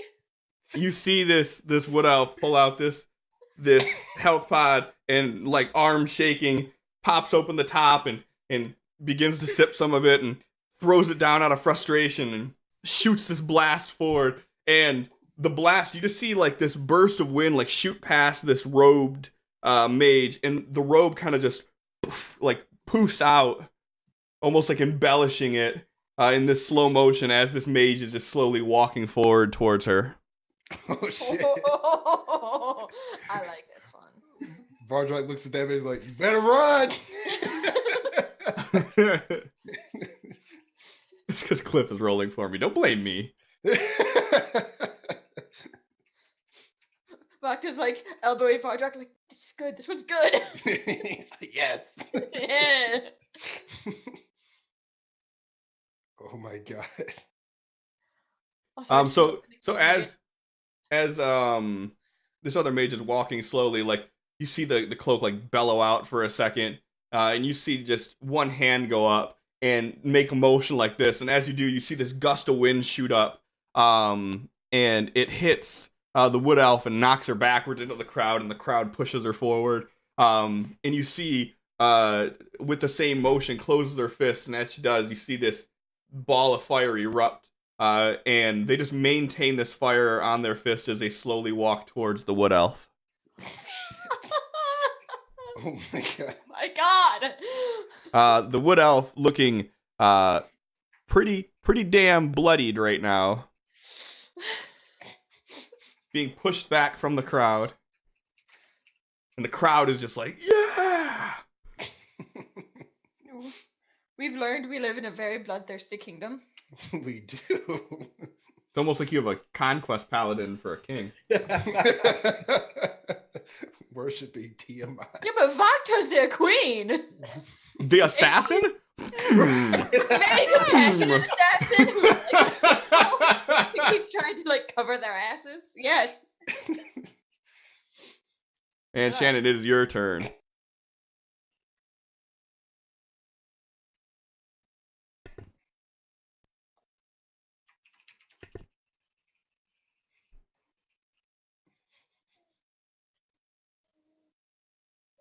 Okay, killing you. I didn't kill anybody, goddammit.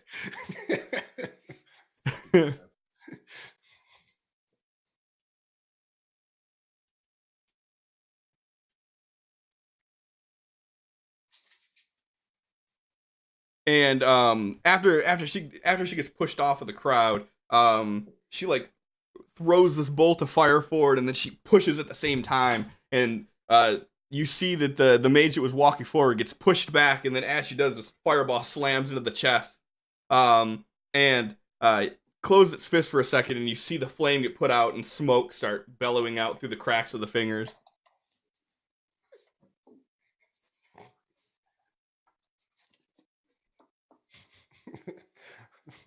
Batsu, stop the match. Like, Boss is not looking at anything except for this mage. I'm about to go down. Basu's just hey. You see this mage close the fist and, you know, like I said, smother out the flame, and you see the smoke start bellowing between the fingers, and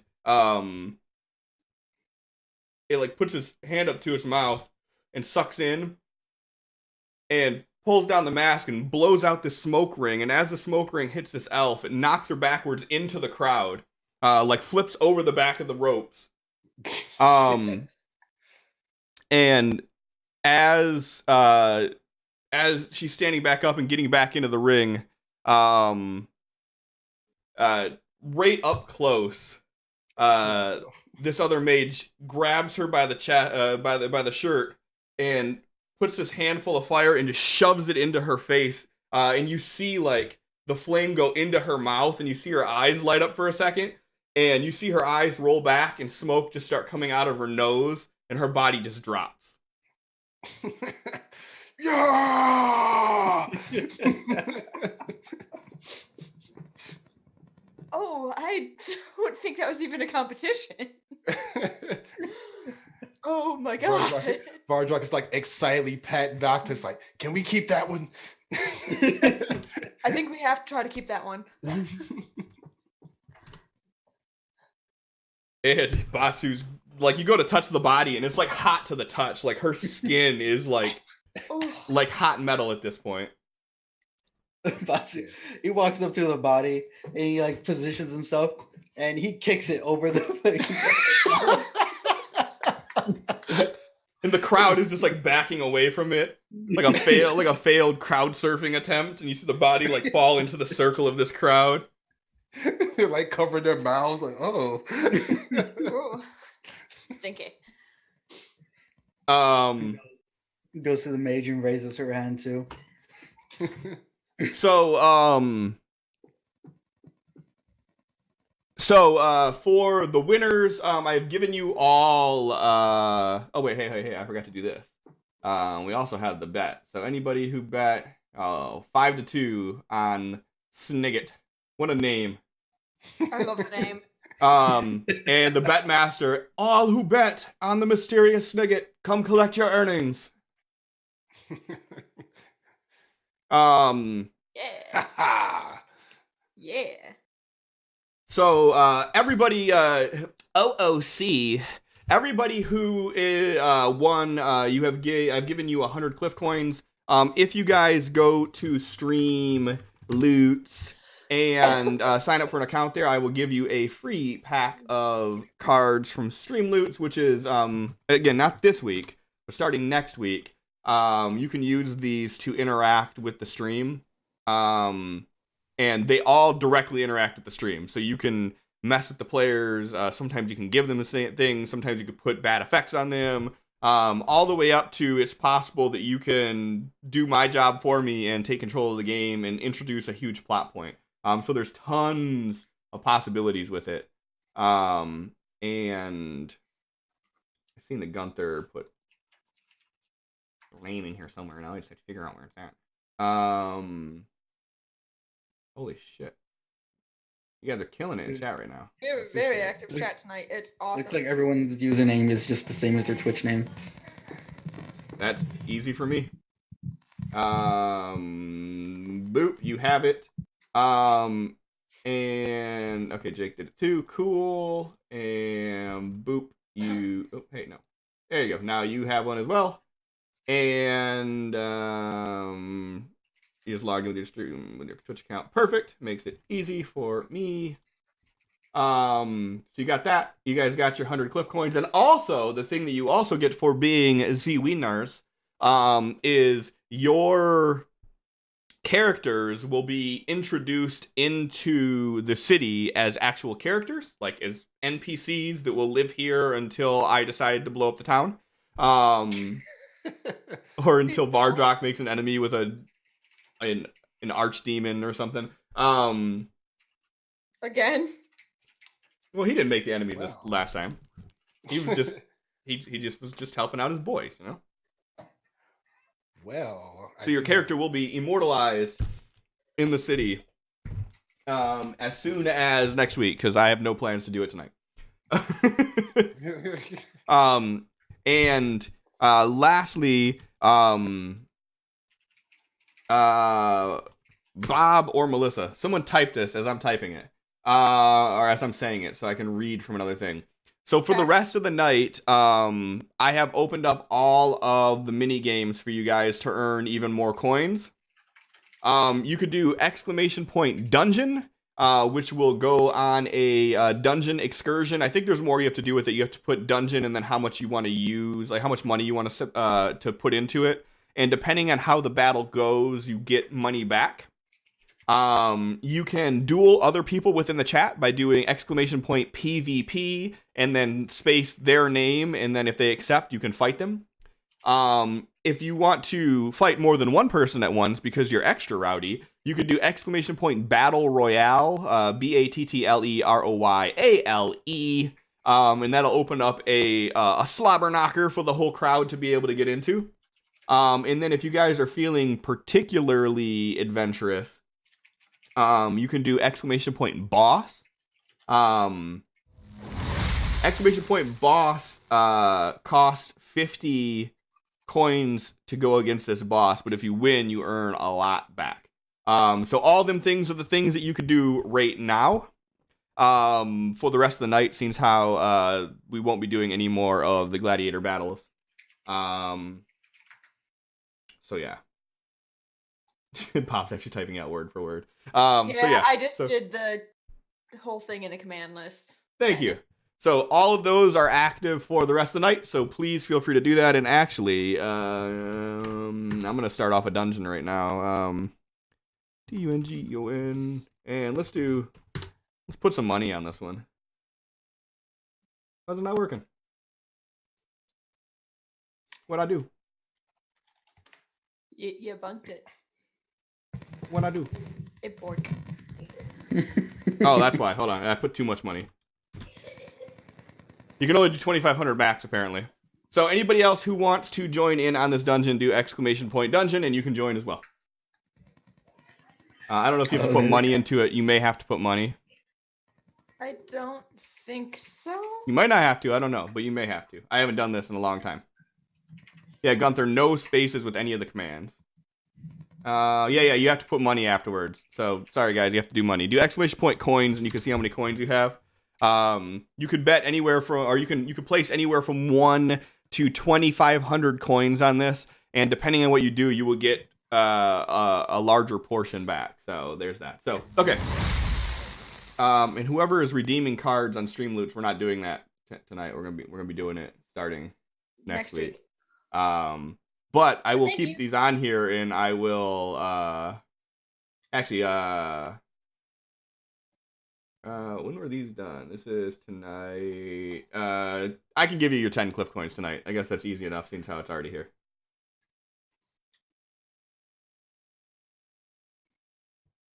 John, and to answer your question, yeah, I mean, I do plan on doing an actual battle royale session, like a one shot.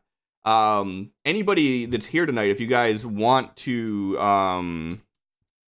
if you guys are interested in doing like a one shot battle royale, you could fill this form out right here and show me that you want to do it, and I will reach out to you and we can set something up. And if we can get enough people, we'll do an actual battle royale where it's not just you pressing 1, 2, 3, or 4, but you'll actually be controlling your characters and be able to pick what your character does and who they is, and you'll be able to play your character without me dictating it. I'll still put flair on it if you want me to, but if you want to do that, there's that. And what else? There was one more thing I wanted to do, and I can't remember now. Damn it. Oh well. So yeah, yeah, and one of these times it will.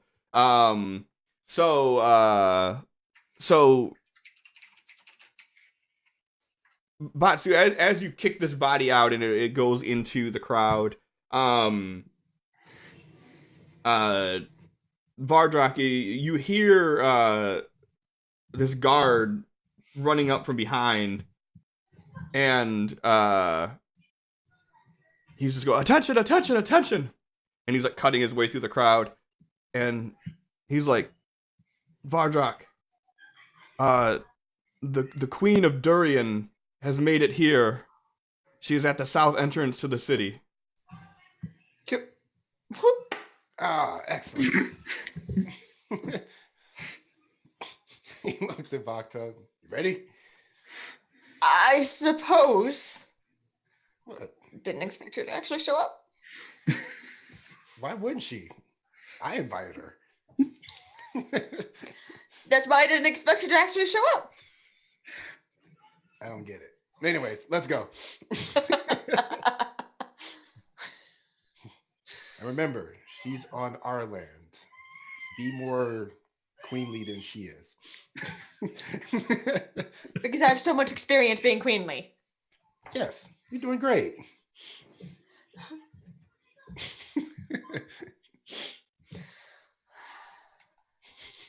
He starts heading over to the that gate. He's like waving Batsu over. Batsu's just like, Vakta's staying by his side, trying to do her best to act queenly, even though she's never done that before. And has a map loaded up for you guys? That's great. I doubt it. Nope. It's great. Why would it be doing this? I don't understand. Let me see here. This is the only one that I have. All right, let me unload it so you guys don't have it. And then let me preload the image. And then let me try to reshare the image.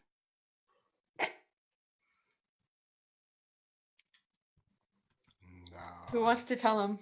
Not it. So, as you guys approach the southern gates, you see the queen being carried on this like hand chariot by 6 guards. And then there are 2 others that are in the front and 2 others that are in the back, for a total of 10 guards that are accompanying her. As she is in this closed off, like, covered chariot that's being carried through. He leans over to Vogta and says, "See, we gotta do shit like that." In time, my love, in time.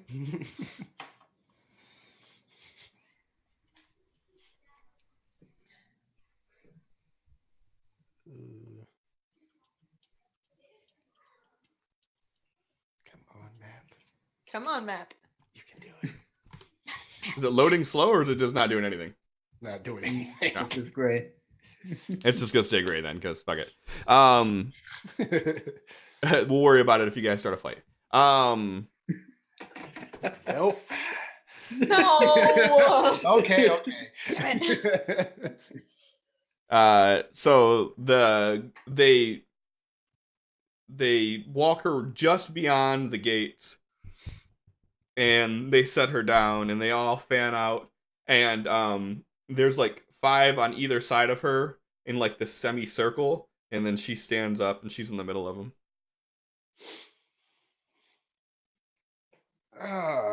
Queen Aurora, so glad to see you've arrived safely. Well, I appreciate the invitation. I see that you've made changes here. Yes, indeed we have. Well, today is the first of our new holidays for the land, as we are no longer going to be known as the Sovereign of Clevens, but instead the Kingdom of Dracarius.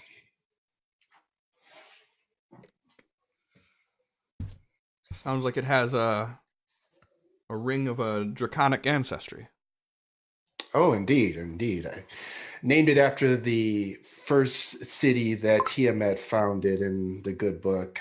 Not sure if you're familiar with it, but I figured it was appropriate. He's like, come, let us show you around. Well, thank you. And she starts walking, and as she starts walking, you just hear this chorus of feet following behind as her guards are walking with her. And he's just kind of like pointing at different buildings and telling what they are and everything. And he says, unfortunately, you've just missed the grand tournament that we just held. Well, the tournament's still going on. Oh, okay. Yeah, people are still fighting. There are other adventurers that have came from it, but you're not able to attend the entire fight. Right, okay. So he like points over to where everyone's gathered. He said, "Yeah, mostly everyone's gathered there, enjoying the tournament that we're putting on." And as you say that, like off in the distance, you just hear, "Yeah!" See blood splatter. Blood confetti. Yes. Blood Fetty. Blood confetti. And but yes, we have started trying to build something great here, in hopes that this will be our foundation, as I explained to you before, to combat what is happening in the desert, of course. Yes, we've put together our own group to attempt to fight back from that. We've had to more or less lock the city down. But no matter, we are not here to discuss that. This is a day of celebration. I must admit, I thought that you would have a little bit more objection to us becoming our own kingdom. Well, when Zoomer came with the proposal and the amount of money that he wanted to, he paid us what we would get from the farmers here in roughly 10 years. So, if it meant that much to him to have it, then it was worth it. The investment we can make with that amount of money up front is far more than we would have gotten from the crops and the people here. But I see that you've developed it quite a lot since then. Oh, yes, yes. With your small starter donation and much of others that we've gathered in our travels, um, we've starting a city is more pricey than I originally thought, but we were able to acquire quite a bit of money when trying to help a friend of mine, a big brother, that, if you will, that will hopefully be showing up soon, and I would love to introduce you to him. Well, that would be an honor. And I have to admit that me coming here was partially out of a selfish gain, that I wanted to see what my money went towards. I'm hoping you'll be able to show me this small army that you're raising, as you said you would with the money. Well, the army is coming. We had to make sure that we had a sufficient place to station any army at all, make sure that they had a place to train without having to worry about threats from the outside. There's been many demon attacks and such. And as he's talking, he's looking for her captain of the guard. Is he present? He is.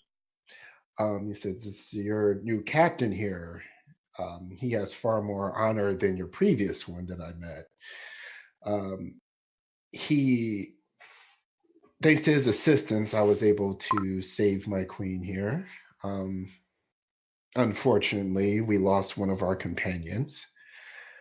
But I'm sure he filled you in on what he saw standing in the mountains when he came to Sea Bluff." He did. From his description, it sounded like it was a Baylor. Yes, indeed. Well, you don't have to worry about that anymore. We went and took care of that. So if you wanted to know what your money was going to, well, for starters, taking out a 50-foot demon. Well, as relieved as I am to hear that you were able to fell the demon, I don't think that my money went towards that. Well, partially. Everything that we are doing at this point is costly. Anything that we choose to ignore can be costly too. She chuckles. So, She's like, isn't politics great?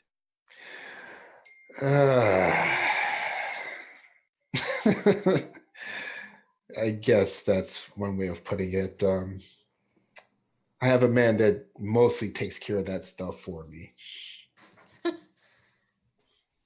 There's no unending joy in politics. It has a use. It does. But I wanted you to be here for the day, the first day of this celebration that we are celebrating the rise of our kingdom, so that we started off as allies and not enemies. I appreciate the notion. So, show me around a bit. He takes her over and shows her where the castle is being built, and to the temple and the he purposely skips the treasury. But yeah, the Tomb of Heroes,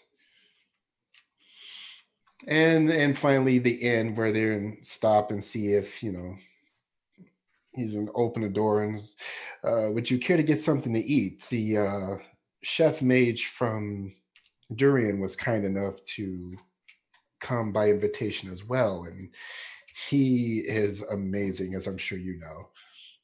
I am aware of his abilities, but no, thank you. I will pass on the food as of right now. All right, suit yourself. He just kind of like leans his mug in and then pulls it back out to see if it's full. Like at the actual place? Yes. You pull it back and yeah, it's full.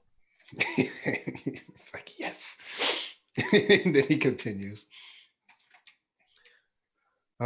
So yes, this is the start. We are having to rapidly expand as refugees unexpectedly pour in from Sea Bluff, but we're making it work.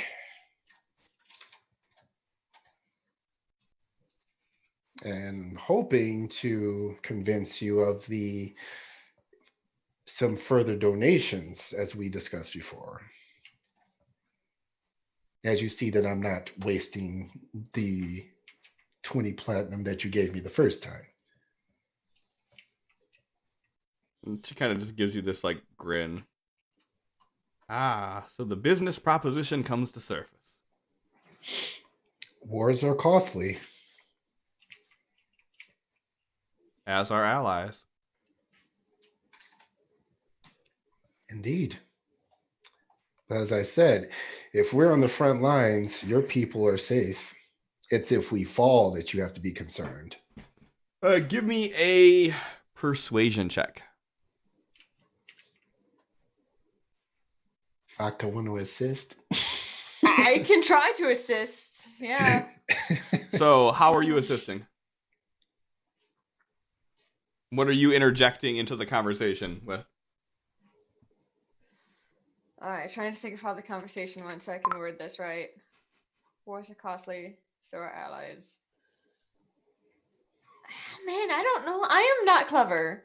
Facta's clever, not me. Melissa's not meant to be a queen. Melissa's too... Bob, I am not interjecting with boobs. I mean, that would work for me. I don't know if that would work for the queen. Yeah.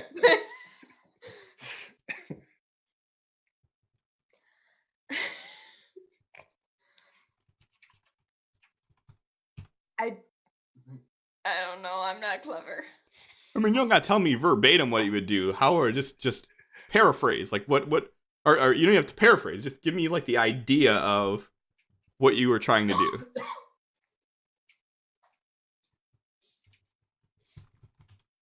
Vakta would just kind of nod along with what Vardrak's saying and then kind of gesture vaguely to anybody who's in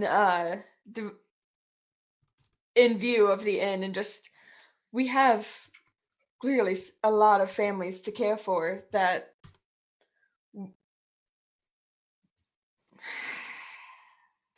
I don't know how to phrase it. She's trying to just, yes, but in addition to protecting all of you, we also need to protect ourselves, and in protecting ourselves, we have more people to protect you.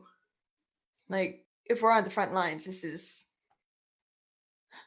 Clearly, we're growing exponentially at this rate. All right, go ahead and give me a persuasion check with advantage. All right.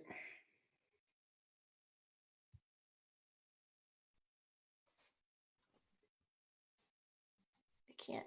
All right. Well, I'm listening. What do you have in mind?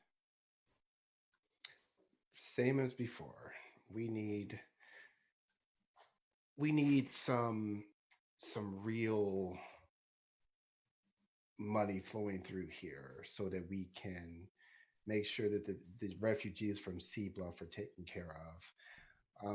It seems a lot of them are not too keen on the idea of coming to a bigger city like your capital, which we're fine to help them, but every mouth to feed, every house that needs to be built, resources. I mean, we can take care of ourselves, but we want to be able to help others that need it as well.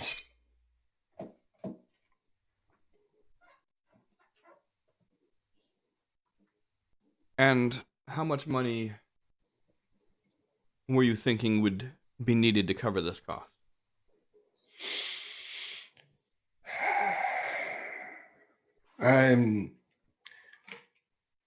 I'm new to this. You have been around for quite a long time. I'm sure there was a very young Aurora one day that had to build up a city of Durian to where it is today. What would you have given young Aurora if she needed this help to expand her kingdom? So I gotta say this. Her name's not Aurora. Is that what you said? I'm No. pretty sure it's right. Aurora was the name of the demonologist. The queen's name is Rania Inavir. I don't think we I've got her name. never even heard that. Yeah. That's the only name that I've ever had written down for her. Well, you're a liar. Your imagination is wrong. It's Rania or Rania Inavir. Well, guess I'll correct my notes then. We're making stuff up today. As you see her eyes just glow with this bright green as the clouds start forming overboard. What did you call me? Don't anger the Lich Queen, please. You get nothing. No.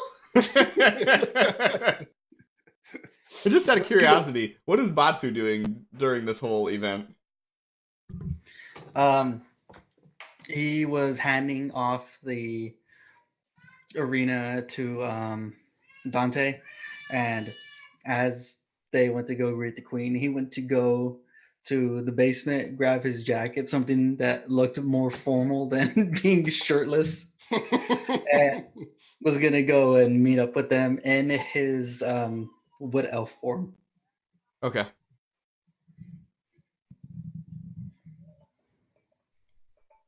So as you guys are discussing this, Batsu ends up walking up with you guys.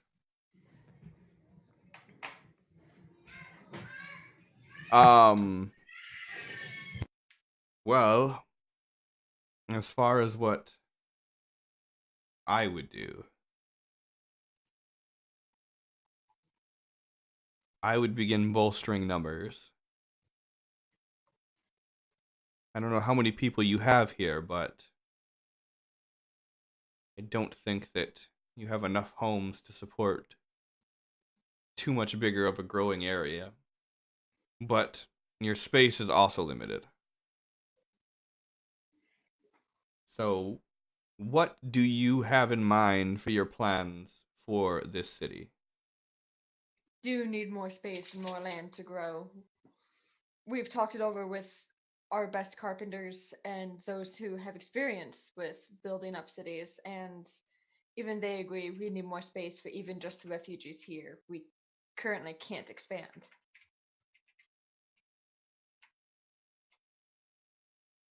Well, see, we have two problems at hand here.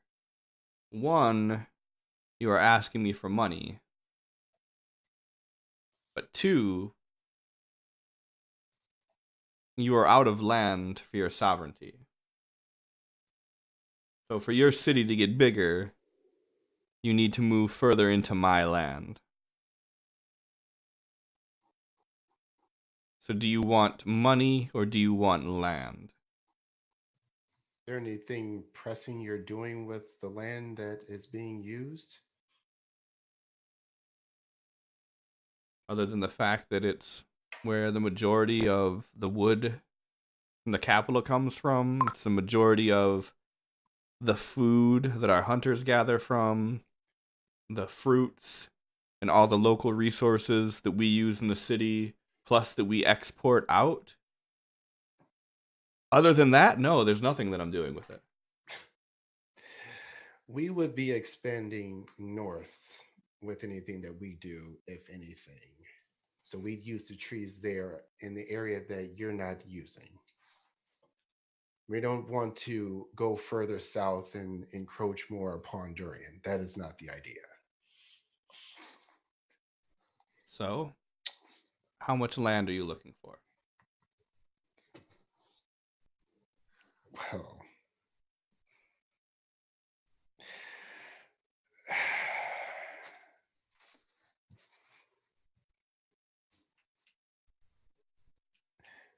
we're going to need a lot. But what good is this land going to be to anyone if we don't fulfill what we're trying to do?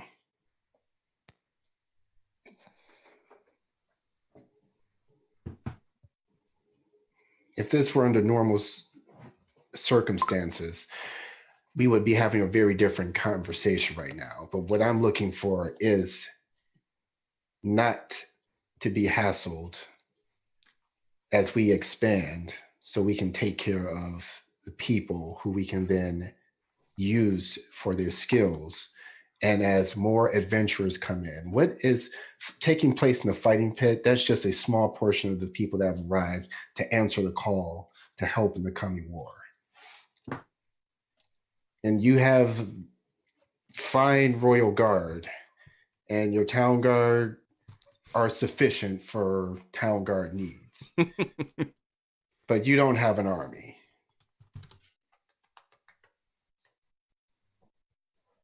And your elementals are very powerful, but they're not an army. Exactly. So I know that you have to kind of hold a certain position as queen of the capital and all, but I want you to look at the bigger picture.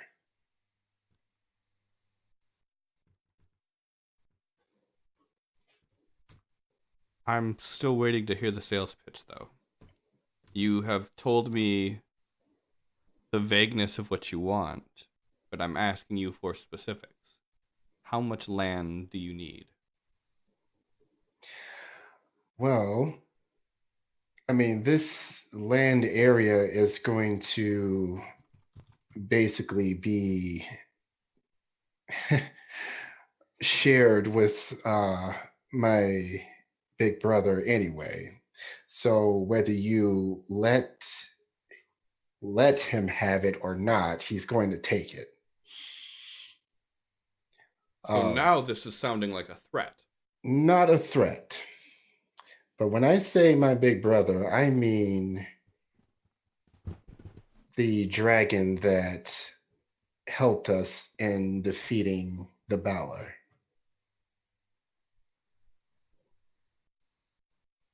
He is going to be claiming this area as his lair.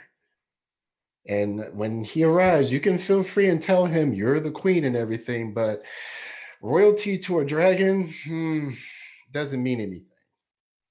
Do you think that in my lifetime I have not had a dragon felled? I'm sure you have. If I feel that there is a dragon that is going to be an issue, then that will be dealt with. He is an ally and a protector of this kingdom. This is not... And he is someone that you are saying that regardless if I want him to or not, he will be moving in on my land, and you are making it sound like an ultimatum to me that I am either going to do it or it is going to be done anyways. He's already been living on your land for years. And apparently he has not made himself an enemy to me yet. No. And there's no reason for him to be now. Now, we can turn this into a mincing of words and trying to begin squabbling about and who's what and whatever. There is a demon lord and many, many followers of his that don't care. While we are fighting each other, they will be busy wiping us all out. This I am aware of. So, however much land, which from what I know of dragons, the area that he's going to want to claim as his is going to be quite vast. And Cliff, I want to roll to see if Vardrak would know the average, I guess, size of a typical dragon lair. Sure, give me an insight. All right. I mean, he studied them in the temple. He would know. I got you.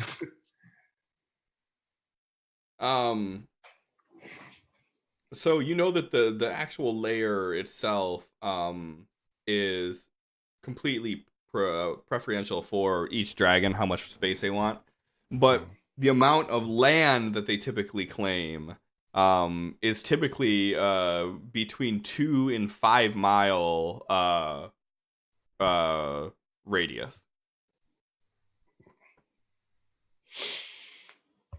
So,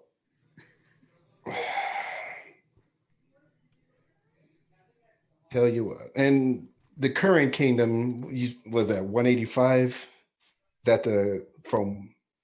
Yes, I just did the math for it. So the entire square mileage of this kingdom right now is .03 miles. .03 square miles is how big the kingdom is right now. Oh my god. Tell you what. Or actually, no, I lied. I did multiplied by 5. So this is actually 185 times 185, 34,225. It is .00122 square miles. Okay. I'm looking for about, let's say, 3 square miles of area. That gives us plenty of room for the dragon to feel like his area is his area. Gives us plenty of room to build upon. And like I said, we'll be building north and not be getting any closer to Durian. That's not the idea. And then I feel that everyone could live with that, don't you? So you're saying 3 square miles is what you're looking for? Yep.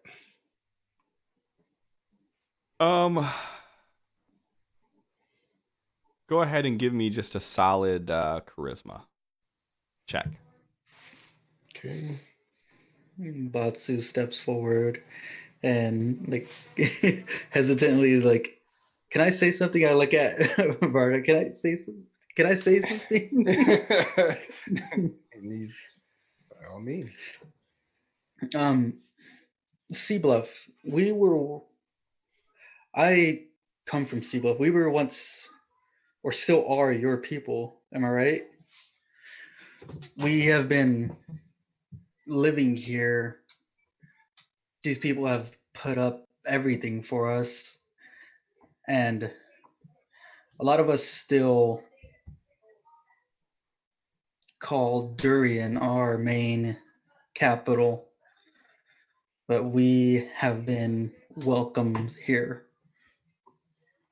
We need the space. Everyone that made it out of Sea Bluff We need the space here where we can help these people grow, and in return, they can help us. In Durian, we won't get that kind of opportunity. In Durian, we go there and we are going to be refugees or we're going to be living on the streets. I have done that before and I'm not going back to it. Here, they have opportunities for us to make something of ourselves. If you can provide the land to us, I know a lot of people will still stay true to you and to Durian. We just need to make something of ourselves here. Give me a deception check at disadvantage. Oof. It's okay, I'm good at that. Oh, dropped a 20. Yeah. Still good though.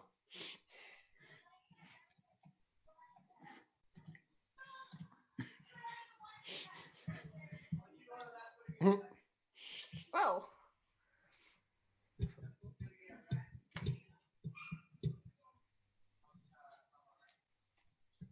Very well. I can see that you have the drive and that you have the ambition, though you sorely lack the diplomacy. But it's all new to us. We are trying and learning as we go. I understand. I will give you your 3 square miles. Yes. Centered on your current area here.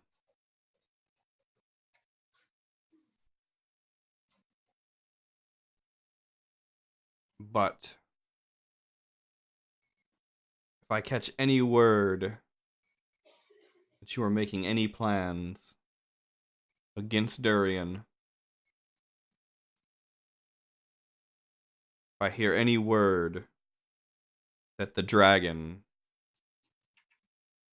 is going to become any sort of a problem, our next meeting will not be so amicable. Oh no, I wouldn't expect so. That's not how allies are supposed to work.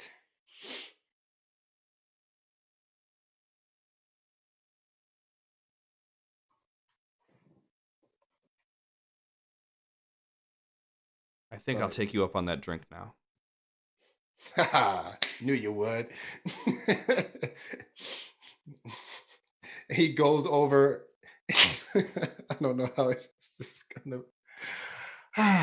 He's gonna go up and he's gonna try and give her a big ass bear hug too. Oh God. Oh no. High or low? Hi.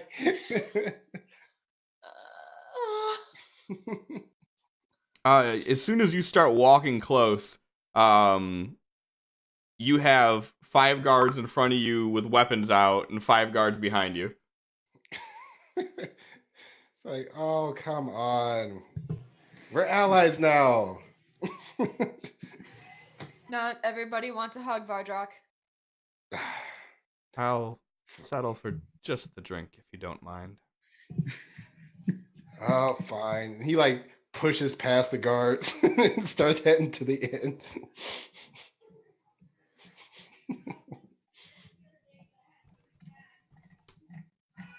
And says, oh, and by the way, you should keep an eye on your guards. My ally here, Batsu, he was almost taken away from here and never seen again because there were some guards posing as your royal guards. They had the armor and everything, claimed to be one of your guards, and they were coming to arrest him.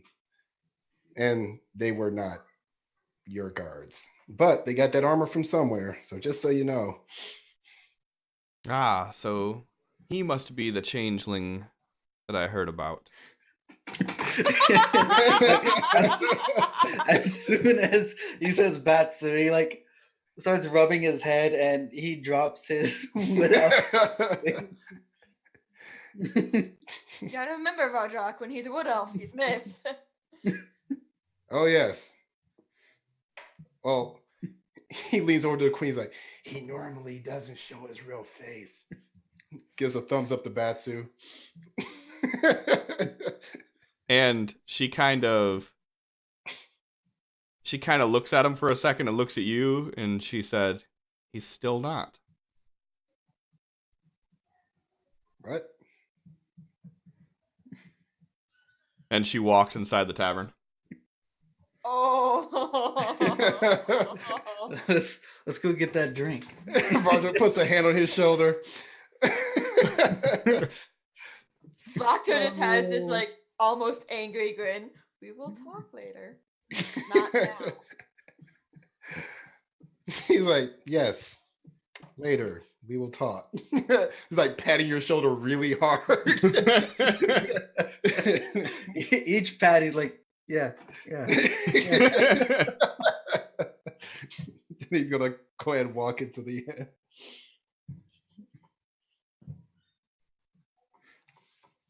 And she walks in, and Arian, it's always a pleasure to see you. Queen Inavir, I didn't know that you'd be in attendance today. The usual? And she just smiles.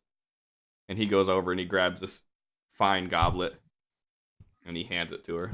And she just, like without even looking, she just picks it up and begins sipping.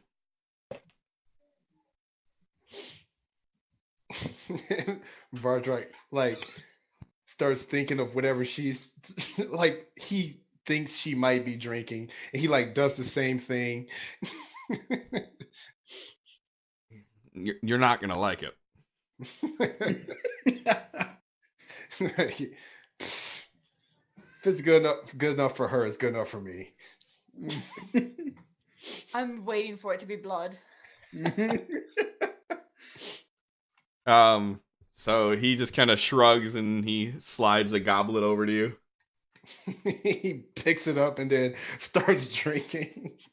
And it's not blood. It's a deep red wine that is very, very dry and very, very bitter. He keeps chugging.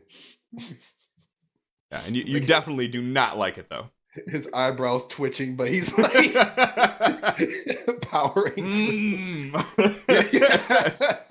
So good.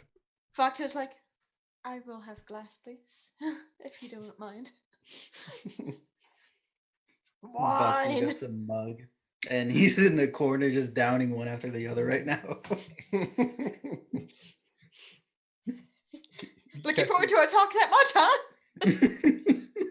He's gonna catch Vardrak occasionally glancing over him and just kind of squinting his head.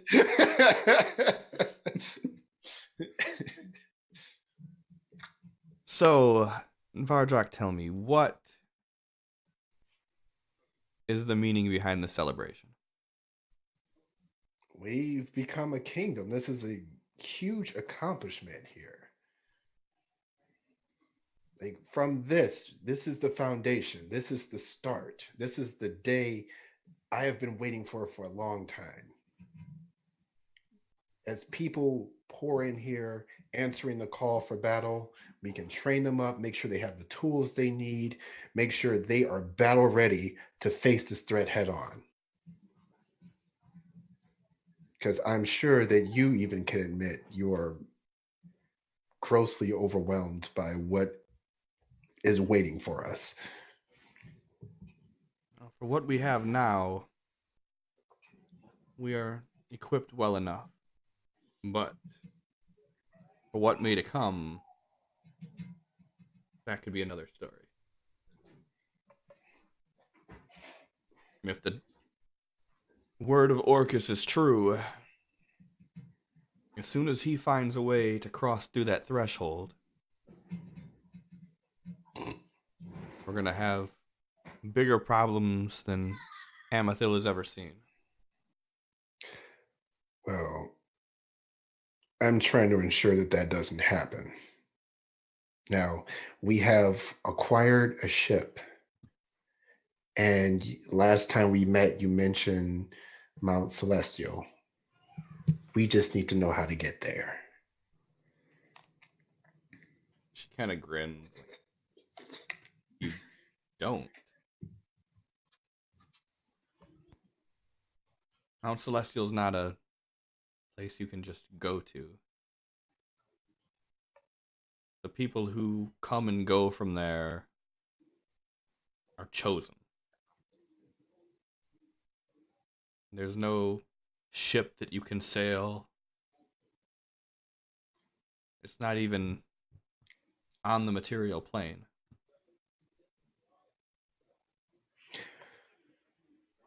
Okay, so how do we get the attention of one of the chosen then?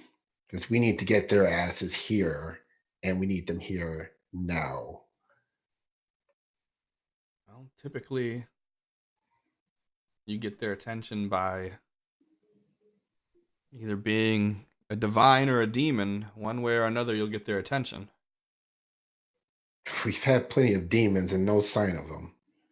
Yes, but these whelplings that they're sending out right now, that's not going to warrant any intervention from any of the gods. And this isn't the first time Orcus has made an attempt. And he's been thwarted every time for centuries now.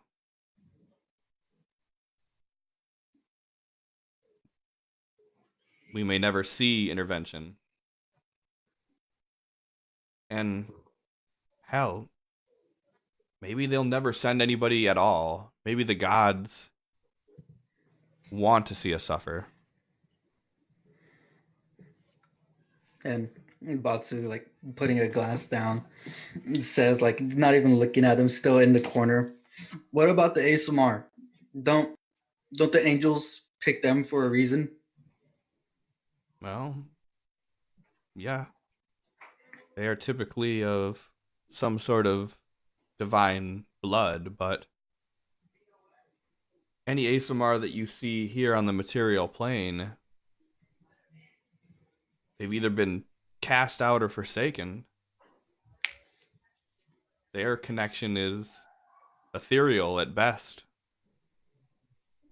And unless they're of great importance or great power, they typically never have direct contact with their celestial bloodline. Most of the ones who do are talking to lesser angels, maybe a demigod, but most of the time, the Celestials want nothing to do with us. The fact that I'm sitting here talking to tieflings and a changeling, you guys are all abominations in the eyes of the Celestials. Why would they care what happens to you? Why would they care what happens to a lich? I really don't care if they care what happens to us. I need to know how to get their attention. So if you can give me any information that would undeniably grab their attention and make them focus on us, I need to know.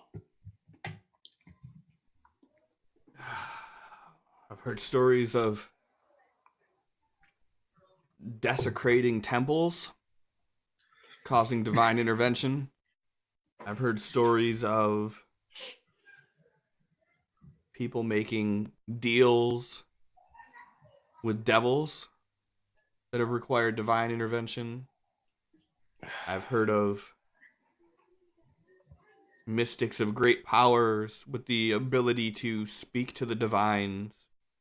Though I haven't seen any of those in 500 years.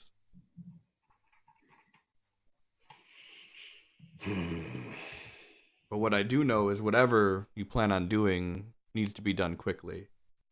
I've gotten word from every major continent that the issues that we've had with the Ballers are everywhere. The rift that was opened up in Sharv's Waste was not the only one. There are demons that are coming out from all over the material plane.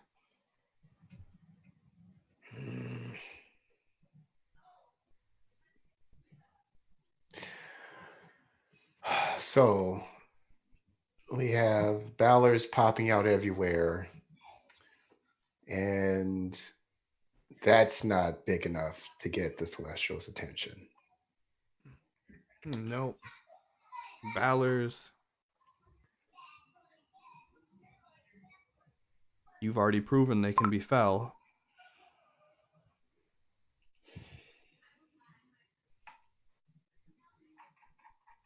But if you are attempting to make any sort of grand statement, I have heard rumors of a powerful artifact that may be able to get the attention of the divines. Do you know where? I know a roundabout where. Word came through that in the ring of Ethrit, that something fell from the heavens. Its impact created 20-foot waves that destroyed most of the coastline. And the few that ventured out to see what it was after the fact saw that there was this glowing capsule of sorts at the very bottom of the ocean's floor. Huh. At the bottom. There were a few people who attempted to get this, but none were able. But from the scholars and the mages, they say that this is a prophecy of sorts. This is them saying that it was the divine's way of assisting us in a time of need.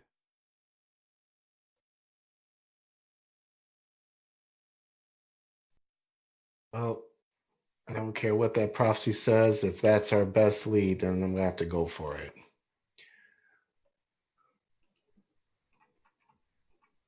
Now, if you have a ship, you can make it, but it will not be an easy journey, and it will not be a quick one. Oh, I'm sure.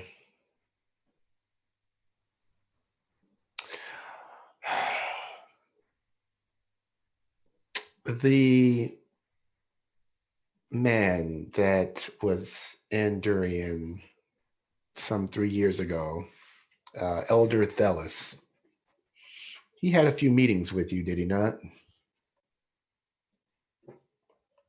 Yes, that he did. And are you aware of who he really is?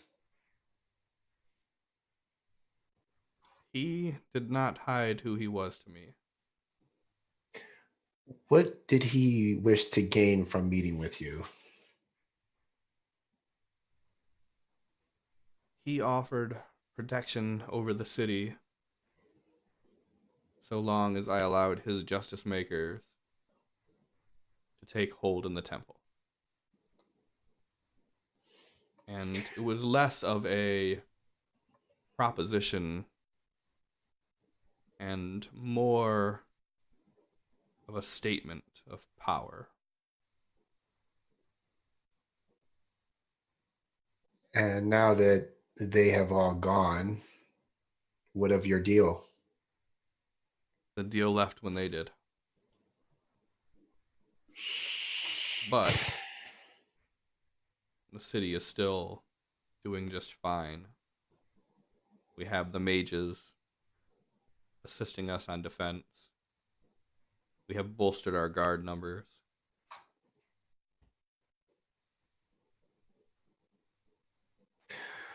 Okay. Well, There may be something that I need. Since the deal is off, justice makers are gone, he is gone. I could use something that they would have had at their temple.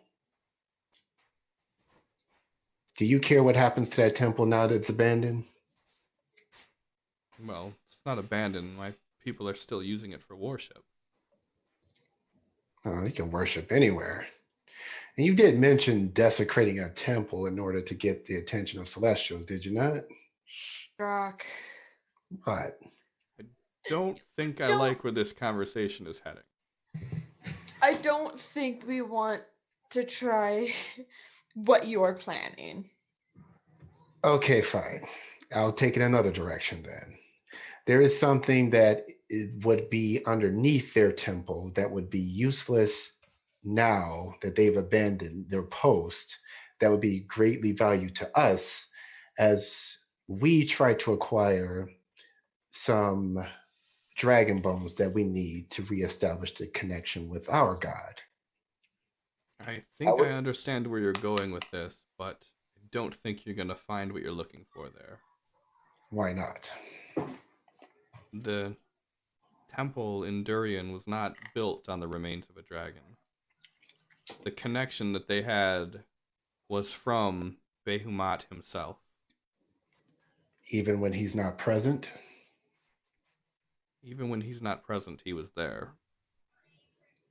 Did you ever notice that he always had canaries flying with him? Oh, Did you ever yes. notice the birds that were always fluttering about the temple? It's something you could easily overlook. But those were not birds. Those were ancient dragons. They were dragons that, due to their dedication, will swallow the humility of being polymorphed into a lesser creature to follow around their god. So long as the justice makers were here, so long as the magistrate was here, Behemoth's influence was always there. What made your city so important to him? He never said. But similarly to your masked friend, he knew of my deal and my situation and used it against me. As I said, it wasn't me wanting to influence the rule of Behemoth. It was me being left with no choice but to agree.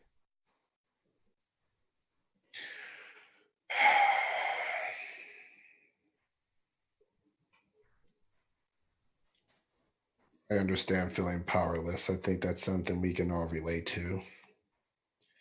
The longer you live, the more you find out that seems to be the card that the gods enjoy playing. Well, that answers my next question about. I was under the impression all this time that him putting collars around your citizens was something that you just simply allowed. No, despite what it may appear, I care for my citizens. I look after my citizens within the reign of my power. But I'm no fool. And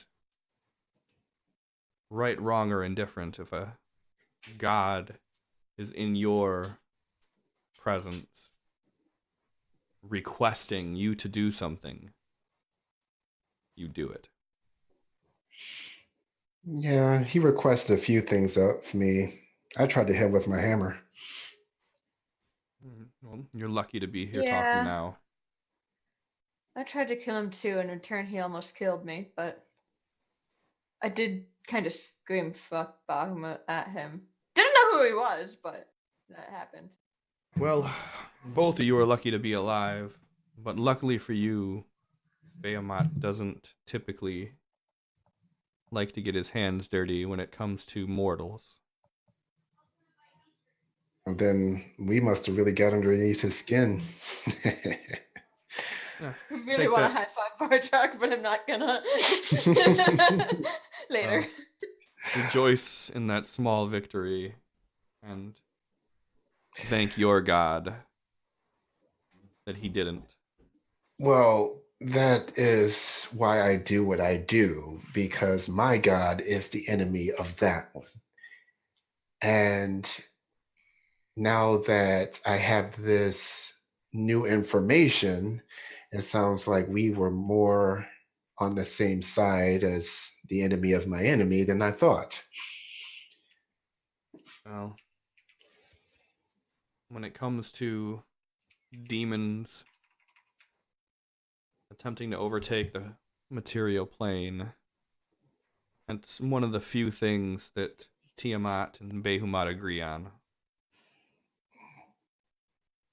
But just know that your God is not very well liked. I would imagine if Bayomat has spent so much time and effort and his justice keepers and all this other stuff spreading his propaganda around and even personally showing up, yeah, I guess the enemy of Behumat who has done all this wouldn't, this other god wouldn't be too well liked in this land. But Well, you only speak of what you've seen, but there was a time where Tiamat did the same. When her influence stretched wide. Even some areas, especially across Alta Lingwe, where she was the dominant deity.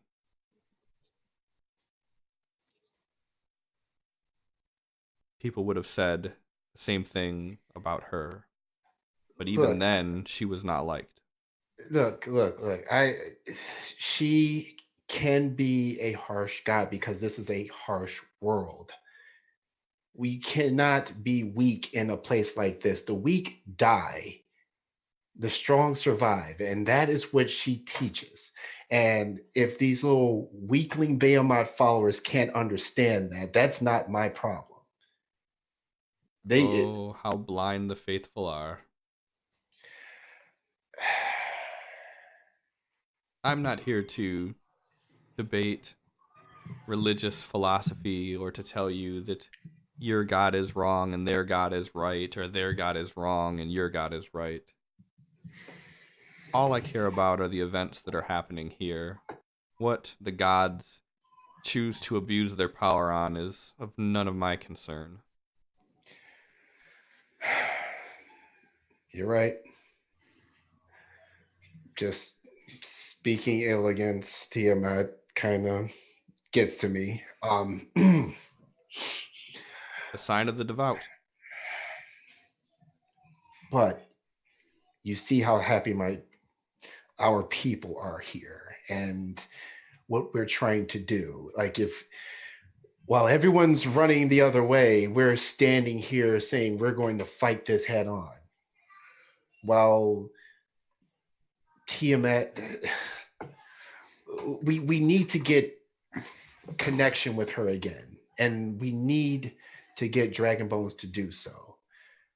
Behemoth has turned tail and run, pulled all of his men, and left you high and dry. We're not going to do that. So if there's no more funding that you can spare to help us out with, maybe you can lend us an excavation team, because there is hopefully hardened by now lava that's covered over the dragon bones that I was going to use in the first place. And I need to get those back underneath this temple as soon as possible so we can start getting Tiamat's influence brought back here to help us in this fight. Unless there's some other third god that you worship that might be willing to help. Well, there's no god that I worship. And the god that gave me my power, I don't assume would be too eager to help me. Let's just say that gave me the power is a little bit liberal. Yeah, if we are talking about the same person, I have a little bone to pick with her as well. Oh, no. Not the Raven Queen. I have been a lich longer than she has been a god. But the blindness that you have is comical. That you're saying you have a dragon who is looking to move in to the city limits, but yet you're looking for dragon bones for your church? Oh shit! Because should Donovan have to leave, should he be needed in the fight, I hope this never happens, but should he ride into combat with us and fall, we still need to leave this behind for the city.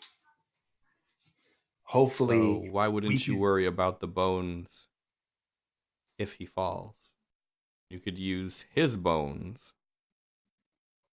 But while he's alive, the connection with Tiamat is going to be much stronger than that of a corpse. Would it not? That is a valid point. No, you are correct, but I don't. Looking at what we have to face, I'm trying to be realistic about our odds, which are already slimmer than I want to admit. There is such a high chance of failure that I don't want to build up all of this and then have it all left in ruin should we fail. I'm hoping that there would be something left that someone, the next Vardra, can pick up where I left off and carry on the fight from there. Well, as noble yet short-sighted of a plan as that is, being realistic with the current situation, as you put it, no, I cannot spare anyone to excavate the dragon bones, nor do I have a lot of money to be able to loan out. With the destruction of Sea Bluff and most of our exports being halted or destroyed, the surplus of money is not coming in like it used to. The amount that you are suffering is hundreds of times more exponential felt on our end. True, we have more of a surplus, and we have more of a backup plan than you may have, but the impact is felt very heavily. So, my advice to you would be to use your dragon for your connection. If it comes to the fact where he has to go into battle, don't let him go into battle. I don't know if you know this, but dragons are not typically known for their gusto and their will to pick a fight. Dragons are very territorial, but most of the time they wait for the fight to come to them. Yeah, it's not really a type of let him type thing. Well, you know what I mean. Yeah, but If you explain to him that his connection with this city would make everything far stronger, and you explain to him that by leaving the city and by thrusting himself into Doom's way, then not only would that be extremely stupid, but it would also be a disservice to his queen and to his people. And I'm sure you will put that in much better terms. Yes, I do want to live. Or send one of your expendables to tell him this. We don't have those here. But I would not go searching for the dead. It's an ill omen, especially during these times.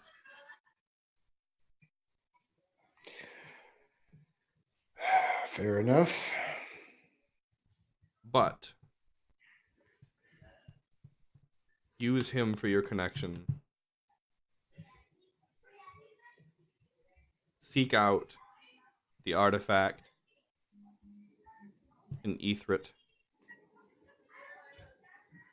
If the day comes where the sun peeks through the clouds and the war has ended,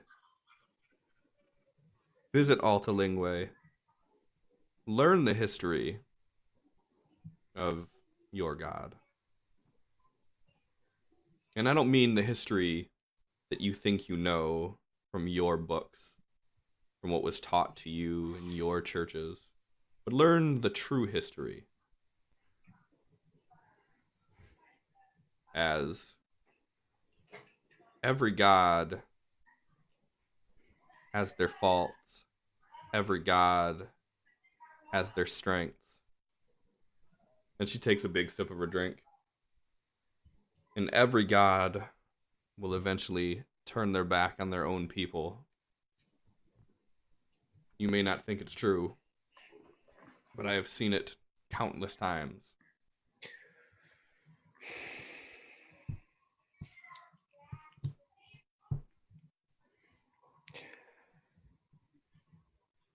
Yeah, I'm not sure I'm interested in learning some history passed down and changed by one person to the next, but I'll keep it in mind. Well, all history is changed and passed down from one person to the next. You just have learned one version of said history. But I'm not saying that your version is wrong. I'm just saying that there are other versions. And through them, you can learn the full story. Yeah, well, I don't need any books to know that I've learned that everything that I read about Behemoth is correct. I've seen it in person now. So those books that I rely on seem pretty accurate so far.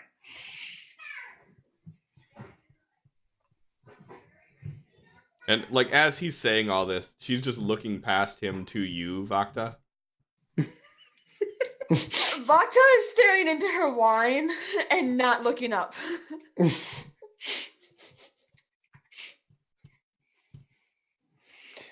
But enough of death and war. We're here to celebrate, are we not? Yeah. Celebration. You see, like he's like a little tipsy, like visibly. From the endless goblet of fucking mead that he's drinking. Yes. About to sit a corner. He's like waving his drink around like, woo!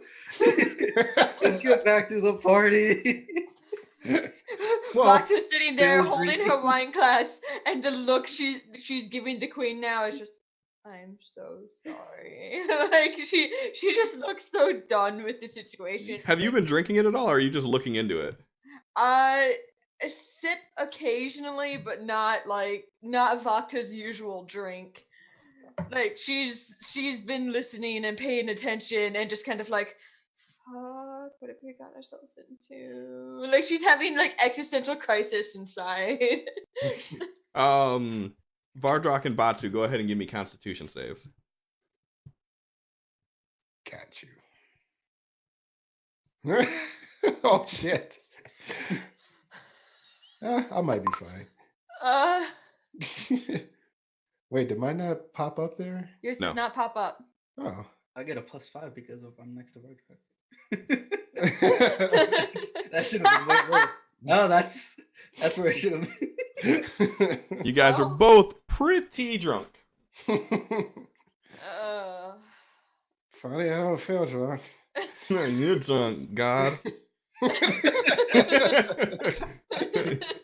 They're like, what? Oh my god. Well, Well, Vakta, do you have anything to say to Other Queen? Voctor just like looks up from a wine and looks at the queen and just. Would you like to go watch the tournament? She's got nothing else. She's just like, how about we get out of here so they don't have bottomless drinks? I'm not really much for combat as a spectator sport. I've seen too many wars fought unnecessarily to watch it for fun.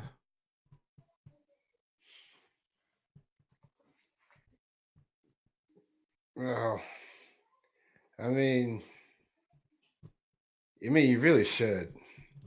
Like, Vardrag, stop talking. hold on. So, what's the point in living all these lifetimes if you're not going to enjoy the good stuff? I think that our definitions of the good stuff may vary. You're damn right, because this shit you've been drinking, this is not it. Hold on. Hey, Mage, give her that stuff that I like drinking. No, you're gonna love this. Do the thing with it's in her hand. Yeah, me too. Because he like pours that out. Vakta's shaking her head at the dwarf. She's like, don't do it. Don't do He's it. like nodding his head.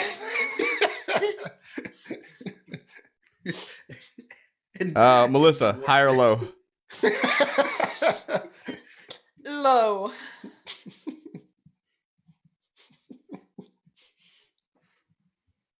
He, Orion's like, sorry, the bar's closed. What? Wait. Now, you. Vakta mouths thank you to him. How about some water, Vardrag? No, water tastes like water. Yes. It's the worst quality of it.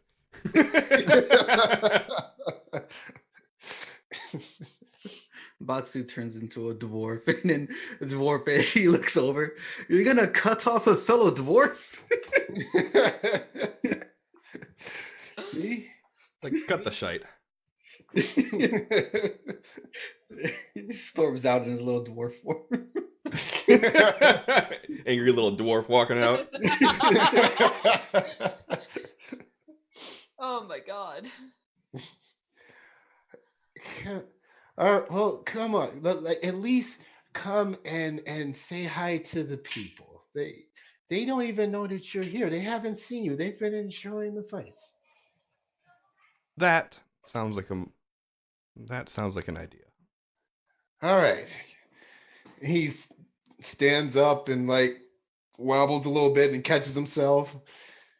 And she just puts her hand like on your back, and you feel like this coldness rush over your body as she casts greater restoration on you. He's like, hey, yeah, don't do that. I was feeling nice. What'd you do? What needed to be done so you could look like a king? I do like a king. He like straightens up his Got like dribble all down the front of it. he brushes a little bit.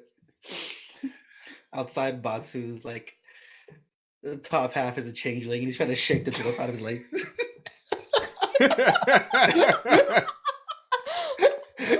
Like three different things right now.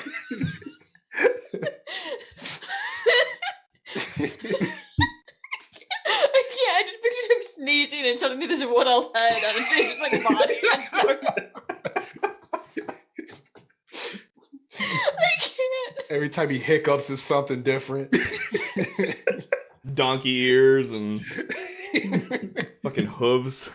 It was like, what the fuck is wrong with your friend?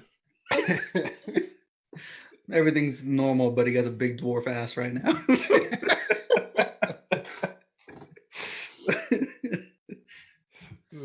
So Verdrak, after he kind of brushes himself off, straightens up a bit, he extends his arm for Vakta again.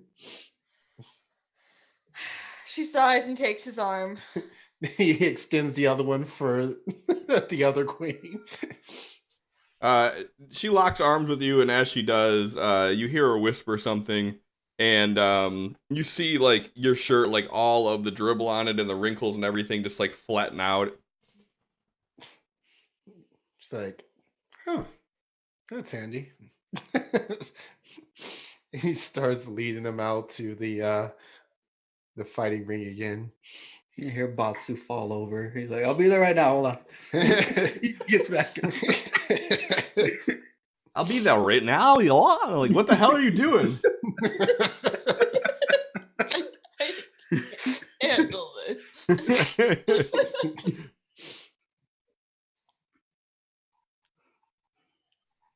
Yeah, so you guys walk out and the fight's still going on. As you get there, you see the little dwarf that won the competition earlier, finishing off his second combatant. Damn. Yeah. Is that all you got? Igneous is a good dwarf. We should keep him. Yeah, we gotta give him a job. Royal executioner? He seems to like an axe. Might not be exciting enough for him. I mean, they're already tied up, and yeah. Guard? I don't know. We'll figure something out. Yeah, we'll figure it out. More. And returns to their seats in the honored area. It's like, where the hell is Batsu? Front row just cheering on the rest of the crowd. Woo! What the hell are you doing? Aren't you supposed to be officiating? He's taking off his shirt and he's just whirling it around his head. Yeah, get him.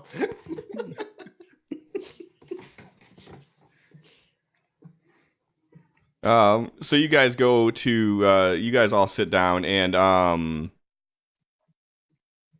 there are all of the guards are standing behind you guys, they've cleared out the people, and you got 10 guards that are just standing in a line behind you.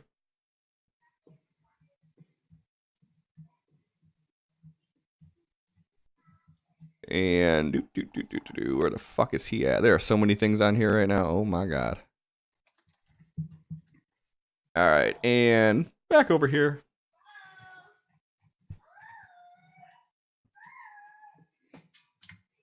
And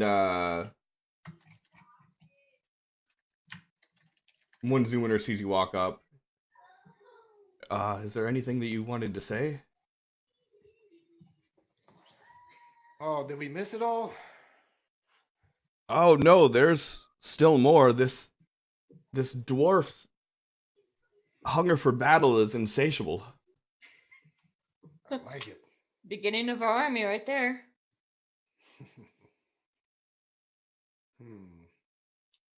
Wonder if that Ravage guy's around here. We should see how you do against him. Oh. Huh? No? I don't want either of them to die. They both seem useful. Oh, well, I guess. Verdrak stands up and he motions for everyone to quiet down. He's like, I like you all. Yelling. In the back. Woo!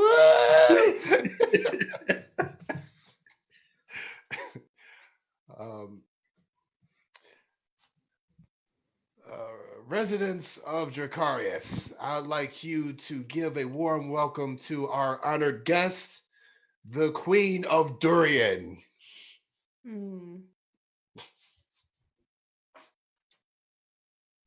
They better cheer. I mean, they do cheer. There's just like a moment of awkward silence as you just introduce her as the Queen of Durian and don't mention her name at all. And she, Okay, he says Queen Ronia. Rania? Yeah, sure. Exactly like that. Rania. Inavir. Inavyre. Yeah, that's what he said. Yeah.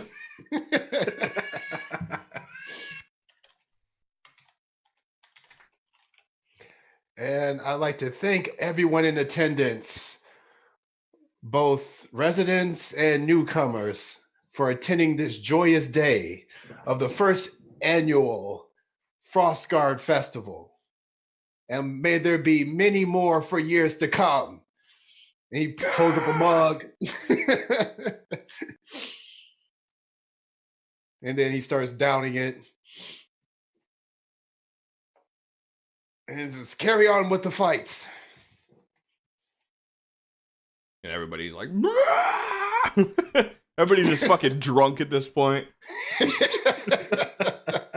It's like mid-afternoon right now, like 3 o'clock or so, 4 o'clock, and everybody is just shit-faced, and like almost half of the adventurers that have came to prove themselves in combat are dead. Shit, we needed to. Batsu, why didn't you stop me? Batsu's like hanging over the wire, like, send another one to die. Get the dwarf back in there. Fuck that motherfucker, send him in to die.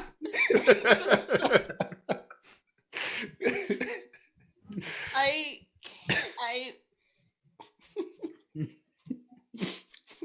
Starts pushing one of the civilians in. Get in there and fight.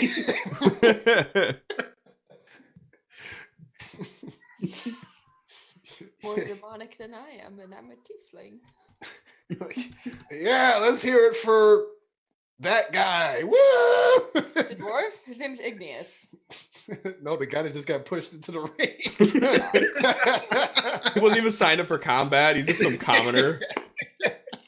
Some commoner with a wooden stick. Place your bets.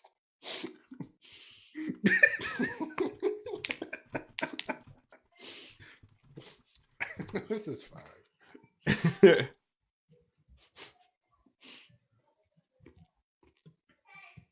So what are your plans now? Well, he's talked business. The people are still enjoying themselves, so he doesn't want to really leave until the festivities are over.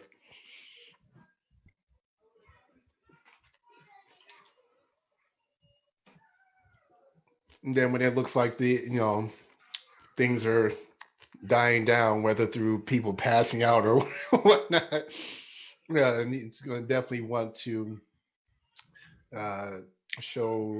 walk with Queen Ronia out of the kingdom.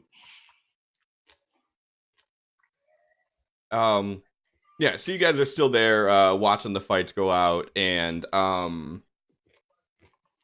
as this fight is like getting really good, like where both combatants are bloodied, you just hear this crackle of energy, and standing in the middle of the arena is the jackal. Huh. He has this There's a big long... like Igneous. He has this long, almost trench coat on, that has almost a metallic sheen. And on the right side, it's cut short just above the hip. and you see hanging from this chain mantle is the Necronomicon on his hip, that is bound with gold chains, and the chains go around him, and he has this gauntlet on, that goes up to the middle of his right arm, and you just see, like, as this energy crackles out, you see just this like shockwave of dust clear from around him, and he's standing like right next to where Dante's at, and he looks in your direction, Vardrak. Did I miss the combat? He stands up and he looks like he is ready to like jump in front of whichever queen that might be getting attacked right now. But then after he says that, he kind of relaxes and like, no, come, have a seat. You're an honored guest. I didn't come to watch. Oh. What did you come for? And he reaches down and he unsheaths the scimitar, and he just waves it about, and he's pointing, and he points at Batsu, he points at you, Vardrak, anybody who wants to. Oh. Batsu's screaming like, all right, man. He's about to get into the ring. No, God. You said you're gonna lose your second. Looks like we have a challenger. He's gonna lose his second. He takes off his jacket and he tosses it to Dante. And he's like, wait, Batsu, come here. He stumbles over to Vardrak. He's like, okay, you're gonna probably not like this, but, and then he like touches his shoulder and casts Lesser Restoration.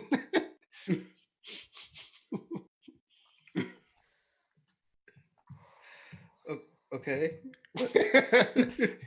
Okay, you were in no mood no condition to fight like that. Now you are. All right, my money's on you, buddy. He spins him around and pushes him in like, go get him. No. Okay. Who am I fighting? Like, Who that is guy. this? The guy you just challenged. I didn't challenge anyone.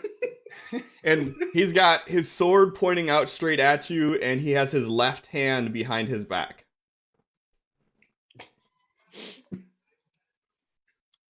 Non-lethal. I need this one alive. He like looks past him, looks over at Dante, like, what's Dante's like, fight! oh, okay. And he just backs away.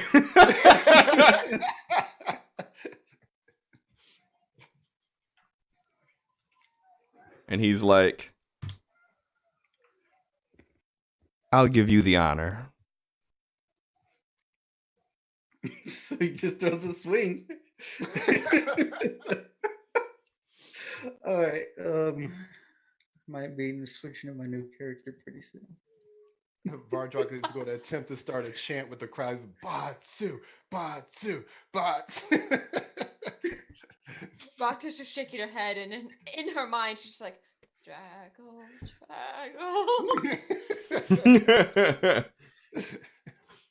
That's a hit.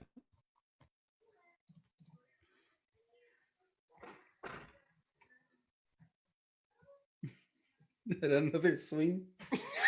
What's going on? That is a miss. All right, let's not go all out and just do this.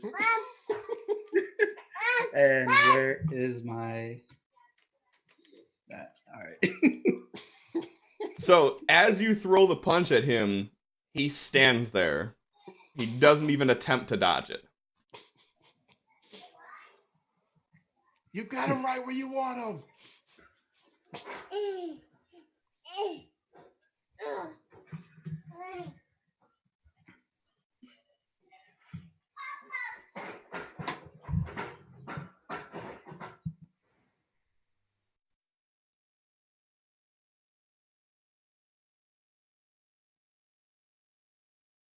Jesus. And you see him, even for you, Batsu, with your haste glove, you've never seen anybody move this fast yourself. As he slices with his sword, he makes 3 quick ch-ch-chew. But you never see his arm move. So you see the blur of movement, but you still see his arm extended towards you.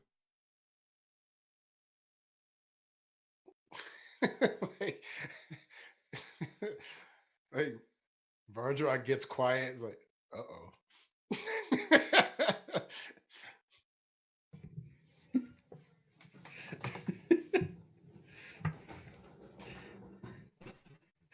After take this, like, Oh no, you're going robotic. You're going robotic. This is bad timing.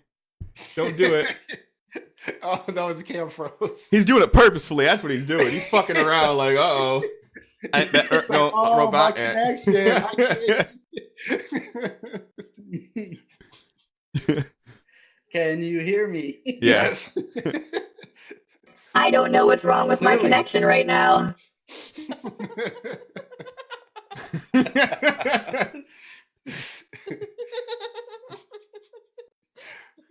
All right, what'd you say now? Okay. Yeah, he gets knocked back, like almost down on his knee from that hit, and he like gets back up and he's like, all right. He cracks his knuckles, like getting ready to go back in, and activates his action surge at the same time. Okay.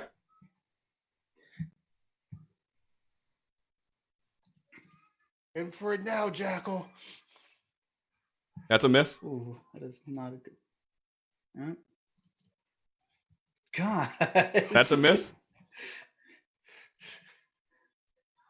This is going. That's a miss. Great. Shit. That's a miss. I still got 2 more. Yep. That's a Hey! hit, but I'm going to go ahead and use his legendary resistance to make that a miss. You dick. And that's a miss. All right. So That is his fucking ultimate combination. So you guys see Batsu crack his knuckles, and you see this like sheen of light from his gloves, and you see him start just moving at this blinding speed, and you're seeing the Jackal just going like and blocking all of his attacks.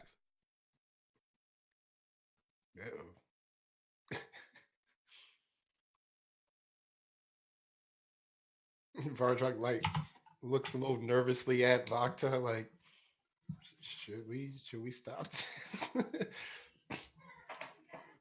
He says, "Just know that when you hit me earlier, it was because I let you."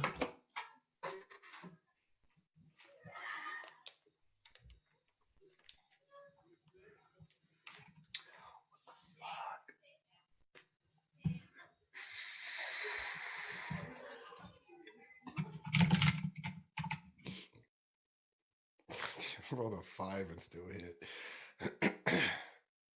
And as again, you see him start moving just blindingly, just and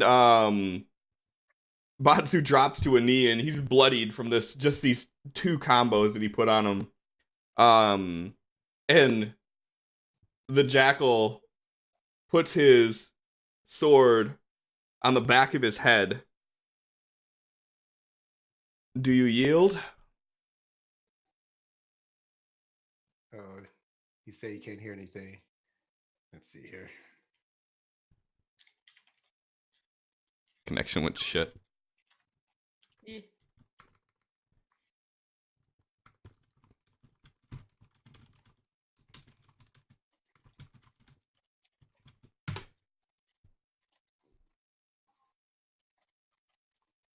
Sin is the best at standing still and not moving.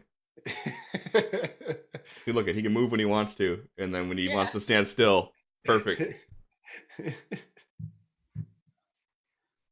Can you hear now or no?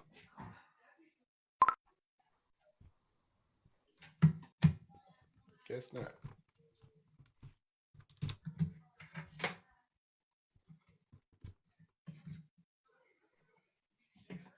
Sin, Hello? can you hear us? We can hear you. Okay, I can hear you now. Yay! So he puts his Good. sword on the back of your head as you like drop down to a knee, and he says, "Do you yield?"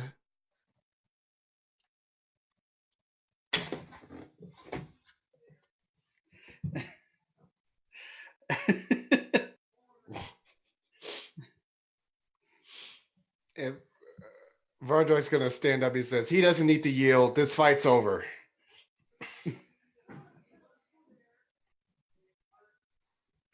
And he's like gesturing for the healers. He's like, "Healers." And the jackal, he's holding his sword out, and he throws it up into the air and catches it by the blade, and then he like hands it out, like towards Batsu. You said he's on his Batsu's like down on his knees right now? He's like down on like one knee, like he's kind of like leaned over.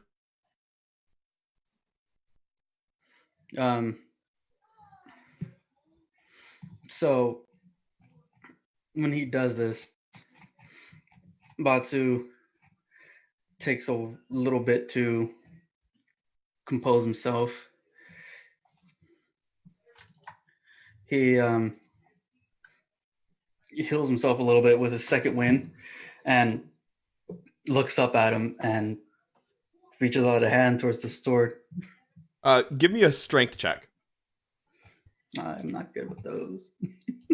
His dick's gonna tighten his grip. Like As you grab the sword, the weight of it pulls you to the ground, and then the jackal just like he steps over you and walks towards Vardrak. Like you're holding on to the hilt of the sword that has just weighed your arm down. Jeez. And he kind of looks over and he smiles. Queen Inavir. And then he just looks away from her at you, Vardrak. And he says, "There's a lot we need to discuss." And that's where we're going to end it at for the night.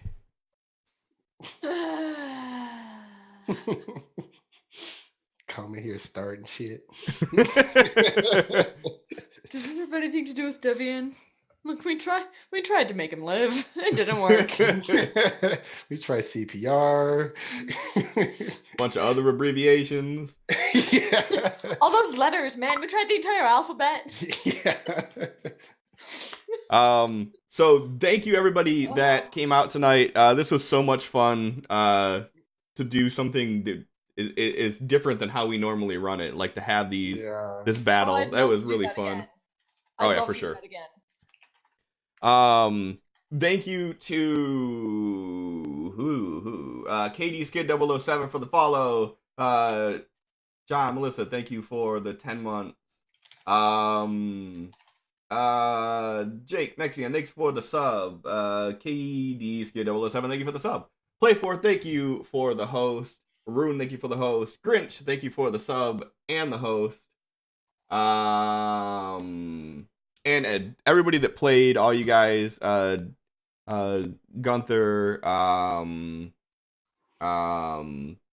shit, I can't remember everybody who played. Midwinter Dreams, KDS Kid, Bob, Gunther, Shannon, Shannon, and I'm trying to Nixian. I think is. Yep. Yep, you're good. And then, Yeah. so the victors will, your characters will be, you'll be in the city from now on. Thank you guys so much for being here and doing this. It was really fun.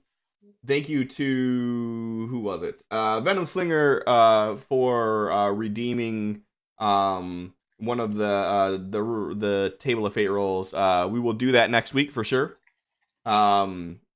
Next week, 8 p.m. Eastern time. That's when the next game will be. We do it every week, every Tuesday. On Thursday, I will be doing more Cliff Notes, which is the show where I do world building and we do a bunch of lore crafting, and we've actually developed this 4 million square mile continent called Dulin, and all the different countries that are inside there. That's what we've been working on for the last 4 weeks. So there's that. Follow on Instagram and all the other social media networks. I am doing a new custom homebrew item every week or every day of the month of February. I just did a new one tonight before we hopped on here. So there's that. I'm probably missing something. Probably missing something. I'll have the alerts working next week, so it won't be Are you sure? quite such a clusterfuck. Are you sure? I'm positive. I mean, they might not be working right, but I'll have them though. It'll at least endlessly loop. Right, they might endlessly loop, but it'll be a sweet ass loop. And finally, the last thing I like to do at the end of every one of my streams is to raid out on other people, and I've been trying to stick with people that are playing D&D. So let's see who we want to go with. There's actually quality people on tonight. Look at this. Ooh. Is this a replay or is this live? Hopefully this is live. This is, oh damn, they're killing it tonight. Let's see if there's anybody smaller on. If not, then we'll do that for sure. They were killing it. Oh shit, these people got a whole, we're gonna do this one. I don't know if it's gonna be good or not, but they have 2, 4, 6, 7 people playing it in person. Nice. Yeah. I dig that. So yeah. So thank you guys so much. I hope you had a good time. I had a great time. Thank you, players, as always. And cool. Yeah, so I'll be back on Thursday. If all you care about is Dungeons & Dragons, we'll be back next Tuesday, 8 p.m. Eastern time. You guys have a great night. Bye. Night.